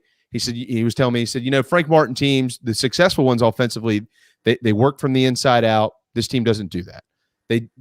This team does not dribble with a purpose. And I'll let you explain that and what that means here in just a second. They have to basically create their own shots. The offense isn't creating shots for them. You threw out all those numbers, so those are bad numbers. So how can you speak to the X's and O's and how that can improve with all that information I just kind of threw out there based on what your knowledge of the sport of basketball? Like, what are they and are they not doing that's been different from years past, or that's just different in general from being successful in basketball? Okay, so what happens is when you go into conference play, your opponents have 12 game films of what your players do. And so they're like, hey, for instance, let's look at James Reese. And this was my major concern with him. It's not he's not a really good defender. It's not that he's not a pretty good basketball player. But historically, if you go back and look at his entire career, he's a guy that refuses to go to the free throw line. In other words, he's kind of rail thin. He doesn't like contact. He likes to just take catch and shoot shots, or in transition, if he's got a layup, he'll take it. And when you get into conference play, that's really a problem. Like Eric Stevenson, he's embraced that. I mean, he shot the ball much better since, that early bad start outside the, Tennessee game. He was 2 for 10 and 1 for 6. But I mean, Rick Barnes, those guys, they play defense like a pack of wild dogs that's been caged up with no food for 4 days. And then all of a sudden you let them out of the cage. That's just how they play on defense, except against Kentucky when they got the brakes beat off of them. All right. Yeah. I think they have issues individually beating SEC caliber players off the dribble successfully, or even at all. Like if you look at Reese, James Reese averages 28 minutes per game. He's 52 for 130. So that's 130 field goals he's attempted. Okay. James Reese has 9 free throw attempts in startling. 16 games. Yeah. 9 free throw attempts. Okay. Not only does South Carolina not go to the free throw line, they go to the free throw line and miss way too many free throws. And they don't have players individually right now that are good enough to beat other SEC perimeter players individually off the dribble. So what do? You get paint touches, you throw it in and try to get it out to open shooters. The problem is the last few games, Wildens Levesque, who's been really good, has not been doing much. And then they're getting next to nothing out of the power forward position. A.J. Wilson and Brandon Martin are giving them next to nothing. And so there's a diminished post presence from earlier in the year. Okay, and then you're playing against better perimeter players than you were playing against all year. And it's been a struggle for them to make enough shots to win. On top of the fact they're turning it over like 20 or 23 times a game. Yeah. So it's such a rosy picture you're painting. It's all true. I mean, that's why they're not getting to the line, because no one is consistently winning off the bounce, and they're not playing through a big guy consistently because there's not one down there consistently playing well. And then they can't get into an offense because they're literally kicking the ball away on a quarter of the possessions. Well, I mean, that's what happens when you start a true freshman point guard who's going to be pretty good. I mean, look, this guy is not going to be B.J. Mackey or Melvin Watson. Okay. Nobody will ever be Melvin Watson. That's my Melvin. Your Melvin. Okay. That's my boy. That's my favorite player ever. Except for when the ball went off his leg against Alabama. I mean, he was really built like a strong safety. Now he looks like he could play defensive tackle. But I loved watching Melvin Watson play basketball. He played like his hair was on fire. Yeah, he did. Continue on. You had B.J. Mackey, who looked like a linebacker, who could get in the lane and get his own shot. I was at the Georgia Dome when I think B.J. Mackey set a record for free throw attempts in a game. I know he attempted 24 or 25, 26 free throws in one game. It was something astronomical because he was just that good. And, you know, South Carolina, they don't have players like that. And you've had, over the last 5 years, just an influx of really good coaches at Alabama, at Ole Miss now, at Arkansas. Obviously, we know those scholarships at LSU are worth a bunch more than they are at South Carolina. And a lot of places, Auburn with Bruce Pearl, who everybody wants to call a scumbag. But, I mean, Bruce Pearl really got in trouble for lying, not for what they did. He got in trouble because he denied it. And he's probably got the best team in the country in Auburn, and they look like it. Mm-hmm. And so, you know, I just think South Carolina is and has been in basketball purgatory. It's kind of like Groundhog Day. Every basketball season, South Carolina fans wake up and it's the same thing. Frank Martin says the same thing about how much he loves his team and how great they are and all the players. And then you get in the season, and then in, you know, mid-January, you look up and he's not happy with anybody. Let me ask you this, Keith. These numbers are. There's 350 Division I basketball teams. Just so everybody's clear, 350. South Carolina is not 320. I wish it was. It would help these numbers to be. It was 326, wasn't it? Yeah, it's 350 now. South Carolina is 330th in the country in free throw percentage. They're 337th in the country in turnovers per game. What does that tell you about them? That they're just not a very good basketball team.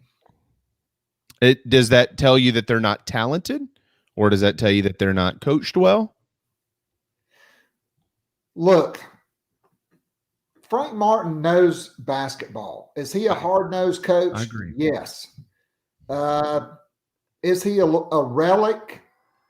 Is he a guy that does the same thing over and over again, expecting a different result? Or is he just hardwired? There's only one way he knows how to do it, and that's his way. I think he's hardwired. He only knows one way.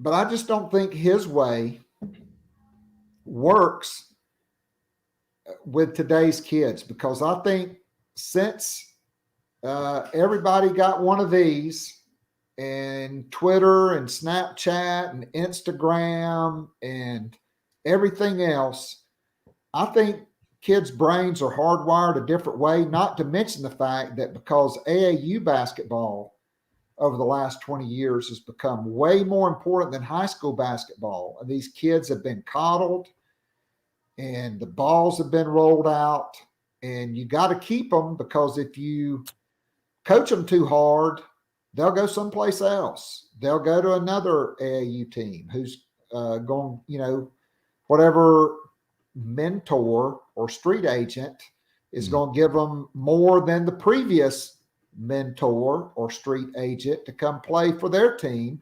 They change high schools 4 or 5 times now. And True. I just think you have to really be a player's coach. You can't ride kids while they're playing like I used to do in the 1990s at Goose Creek, or like Frank Martin does today. It's a different generation. It's a different time.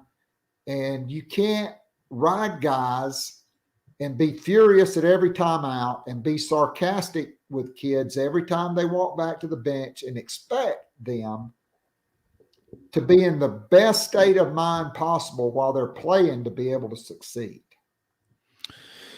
All right. I don't disagree with any of that. I think there's a lot of truth in a lot of that. It's the way it is. I mean, I'm nowhere near as old as you, Keith, clearly, but I'm just kidding. Well, I'm not, but you know what I'm saying. 58. But yeah, Darren's creeping up on you. I am. But Frank's style personally wouldn't bother me. I played for a guy like that. He was an old Citadel guy. That wouldn't bother me, but I get it. How it bothers kids. It can bother kids today. I think Darren said something earlier that is so worthy of having conversation about. And, South Carolina, they're great runs, at least in my time. Definitely not when Frank McGuire was in charge in the 70s. All those guys came from New York, basically. But in my time in the last 30 years, the runs under Eddie Fogler, led by South Carolina kids, P.J. Mackey, Melvin Watson, Larry Davis, although he transferred in from North Carolina, still kind of a South Carolina guy. That was the core. We all know what the core was in the Final Four run. Sindarius, PJ, Justin, now Chris Silva and all those other guys. But there was a core here from the state. South Carolina has recruited kids from the state. I mean, Trey Hannibal is from this state. They've got guys, but there's a lot of guys that they have not gotten. I don't think that's the end all be all of the basketball world. Like, if you don't get the best players in your state, you can still win. I mean, everybody transfers now. Everybody's got players from everywhere. It is what it is. But when you're not winning in a state like this, it is a glaring problem. It becomes a problem in many minds when you are not winning. When you are winning, nobody talks about it, Keith. So how big of a problem, though, is it right now that they're not winning? Well, I mean, look, if South Carolina hadn't had a mouth breather for a president in James Caslin that couldn't find a coherent sentence in a bucket of water, Frank Martin would have been fired last year. Okay. When he went to the state, Ray Tanner, John Whittle had great reporting on that, and others. Frank Martin was getting fired. They didn't want to fire him on his birthday. They wanted to try to give him a little space to find a landing spot. But if he couldn't, he was going to be fired. And then Caslin goes to the state legislature for the state of the university or whatever it was. And a guy asked him a question, and he turns around and looks for help because he had his publicist or whatever that lady was they hired, because he just couldn't articulate. And that guy pinned him down. Frank Martin, used his friendships with several people to try to get a movement so he could have another year, because he loves coaching basketball. And I get that. Mm-hmm. But he was going to be fired last year. Now you have a new president. Okay. And he's got until the end of the season to turn it around, or he's going to be fired, because I think Ray Tanner probably privately has not really changed his stance on that. I think he feels like there probably needs to be new leadership.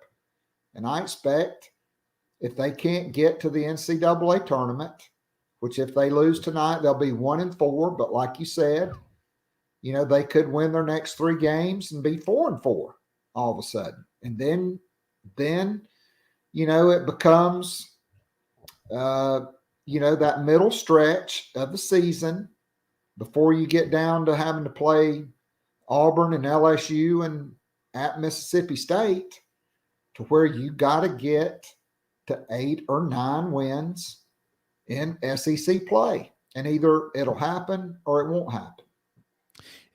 Keith, it just seems exhausting, doesn't it? Having the same conversations every year. Doesn't it seem exhausting? I mean, it's Groundhog Day. It's exhausting watching it.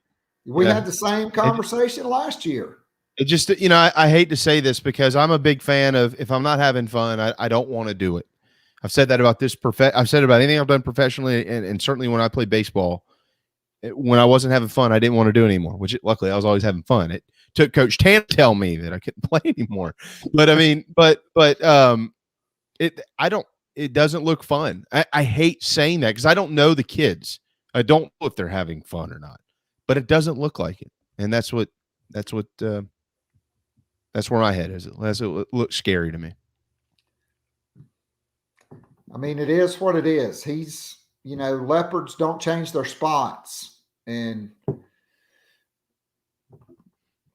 there are some, he likes his team. I don't think you can judge him, a fourth of the way in to SEC play, because we knew it was going to be tough. If they could find a way to go 2-3, then things set up nice for them in that next stretch. Well, they blew their opportunity on Saturday because they couldn't throw it in the ocean. 6 of 25 on layups. How does that happen? I didn't look at the exact numbers, but if you just back it out, I mean, if you go out to like 8 to 10 feet, the numbers are not good.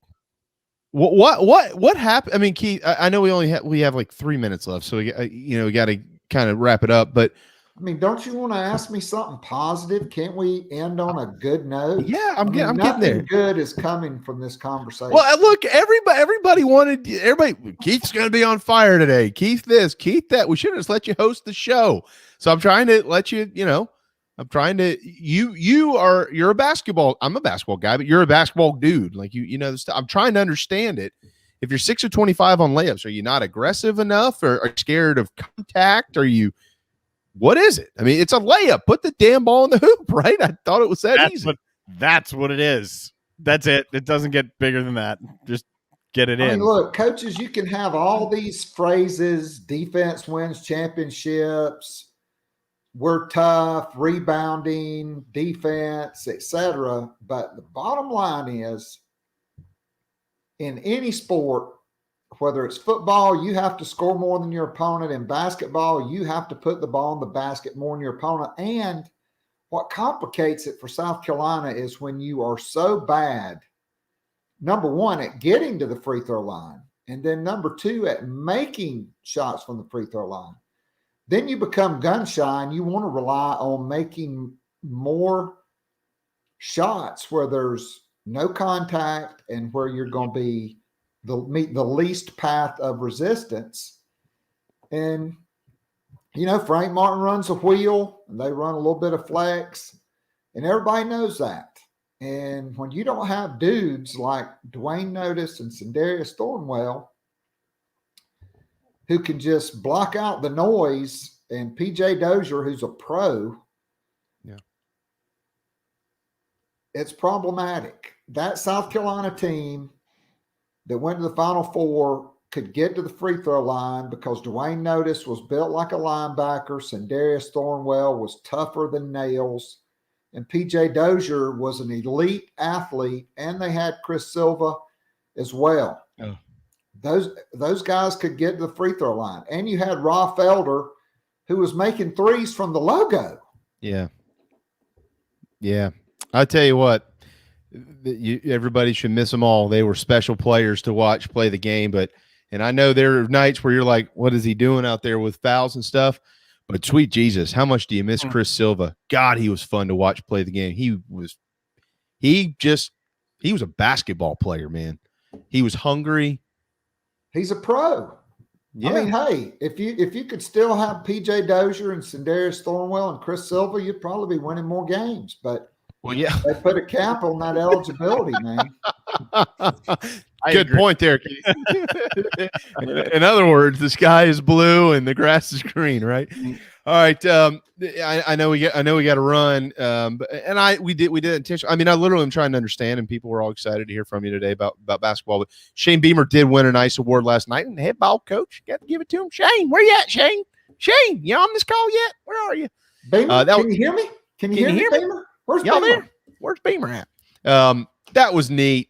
You know, it was nothing has come full circle. Shane is only 1 year in, and great things are expected to come in the future under his leadership. But that was neat to see that award named after Coach Spurrier, the best coach in the history of the program, go to Shane Beamer alongside Josh Heupel, both very deserving, of course. Keith, I'm going to ask you the same question or a similar question to what I asked Gene Sapakoff earlier. There's a lot of momentum right now behind this program, and none of it has to do with what's going on the field. I mean, clearly the momentum is carried from the North Carolina game, but everything seemingly that we've heard is good. And now you've got this. What does that mean? Shane Beamer, National Coach of the Year, first-year Coach of the Year in January. How does that translate? There's signing day coming up. There's spring practice and all that. What is South Carolina going to do with this? I mean, I just think it's more marketing opportunity. I mean, you saw all the coaches put their stories about Shane Beamer in tweets last night from the support staff. For almost basically every assistant had a Shane Beamer story. There's a lot of feel good, and there's a lot of momentum, and there's going to be, higher expectations.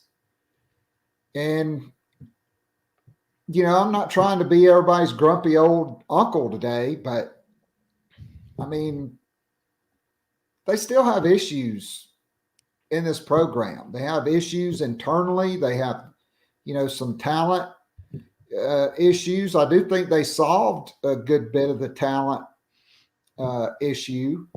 You bring in 6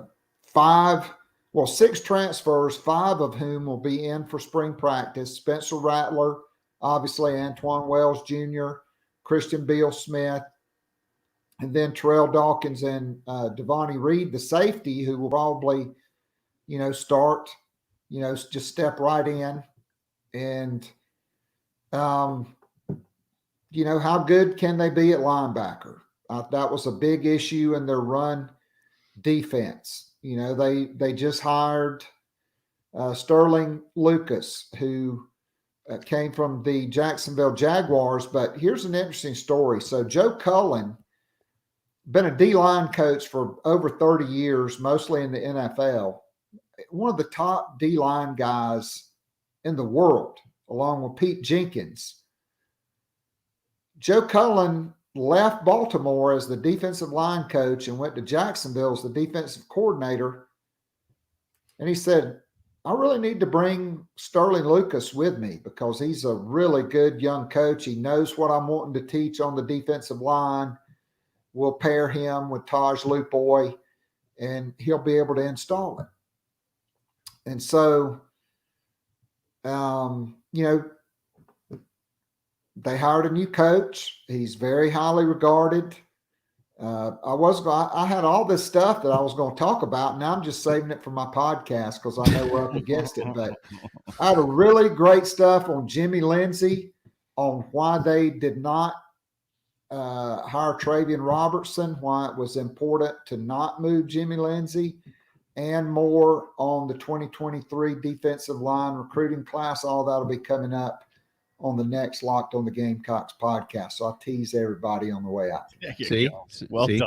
That's what we're here for. We're here to just prop you up onto that. Yeah, the Sterling Lucas hires. I'm interested to hear what you have to say on that. We'll just put it that way. But we're going to talk more about Carolina football here in the coming weeks, obviously. But today, basketball is something that. Here's the good thing. South Carolina's women's unanimous, almost number one team in the country. Aaliyah Boston, 11 straight double-doubles, SEC Player of the Week for the second straight week. I don't know why it hadn't been every week. Every week, yeah. I know. Fourth this year. Clearly the front runner for National Player of the Year. South Carolina is rolling and they're winning without everybody playing their best, and they're still winning because they're riding her and they're riding Destiny Henderson. They're off until next Monday. They play Vanderbilt at home. That'll be 12 double-doubles for Aaliyah Boston. Yep. If she even has to play enough minutes to get one. And then they got UConn, who won't be ranked in the top 10. I don't even know how in the hell they were ranked in the top 10 this week, but they were, and they lost by 20 at Oregon. Yeah. They're down players. They're having their own health and safety protocol issues, along with, the injury to Paige Beckers when he left her out there when they were up 20 points in the last 2 minutes, and she got hurt. Hey, Dawn's been able to navigate all of that. They've had COVID issues too at South Carolina, and it hasn't affected. She's a player's coach. She gets it. She keeps it real with her players, and when the games go on, players play and coaches coach. Coaches don't raise hell.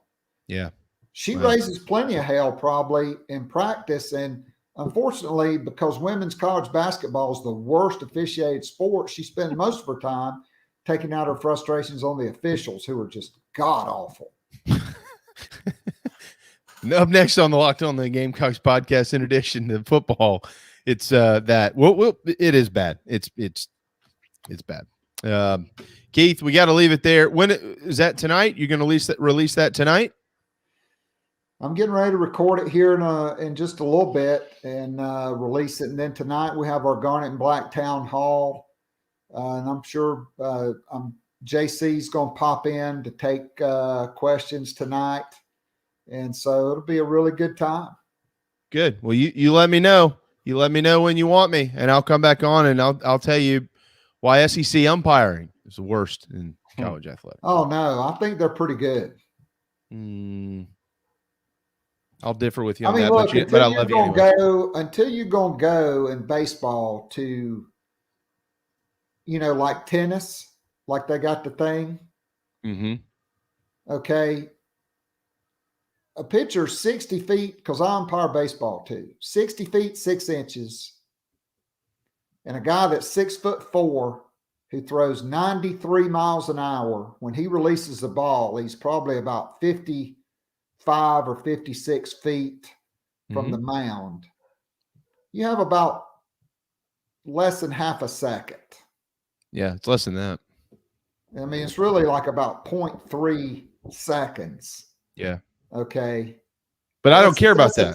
It's a tough job. Because I was a coach, and my job is to defend those guys. So I'm gonna always yell at them. It doesn't matter. No umpire's gonna be good enough for me, except for Darren, Big Joe Marion. Oh, Joe Marion's always good. You don't argue with Big Joe unless you're Ralph Cibiteri, but you don't argue with Big Joe. That's the only umpire that ever. No. It's up. Whatever you say, Joe. Oh, I'm getting invaded. All right. We got to run. Thanks, Keith. You're the man. Thank you, guys. Enjoyed it as always. Have a great rest of your week. Good stuff, dude. Thank you. Keith Allsep, host of the Locked on the Gamecocks podcast. All right. It is 8 minutes into overtime, and we are all but out of here. The JB and Goldwater show will return tomorrow at noon with JC Sherbert. No Pat DeMarco tomorrow. Next week, though, Talking Ball returns with him. Debbie Antonelli is going to join us a little afternoon on Thursday. So certainly looking forward to seeing her. She has been everywhere. Literally everywhere. I think she's in Miami tonight. So If you haven't seen, Debbie was on ABC calling the NC State Duke game this weekend. It's a big deal. She's big time, man. Looking forward to talking to her. Thanks to Keith and Gene and Darren and Craig and Adam. She's got a boat called Freeballin' as well, which was discussed on Packer and Durham. You talking about Debbie? Yeah. Yeah, Debbie's the best, man. She's fun. All right. Have a terrific Tuesday afternoon at the Dog and Duck. Go eat something and drink something warm. See you tomorrow.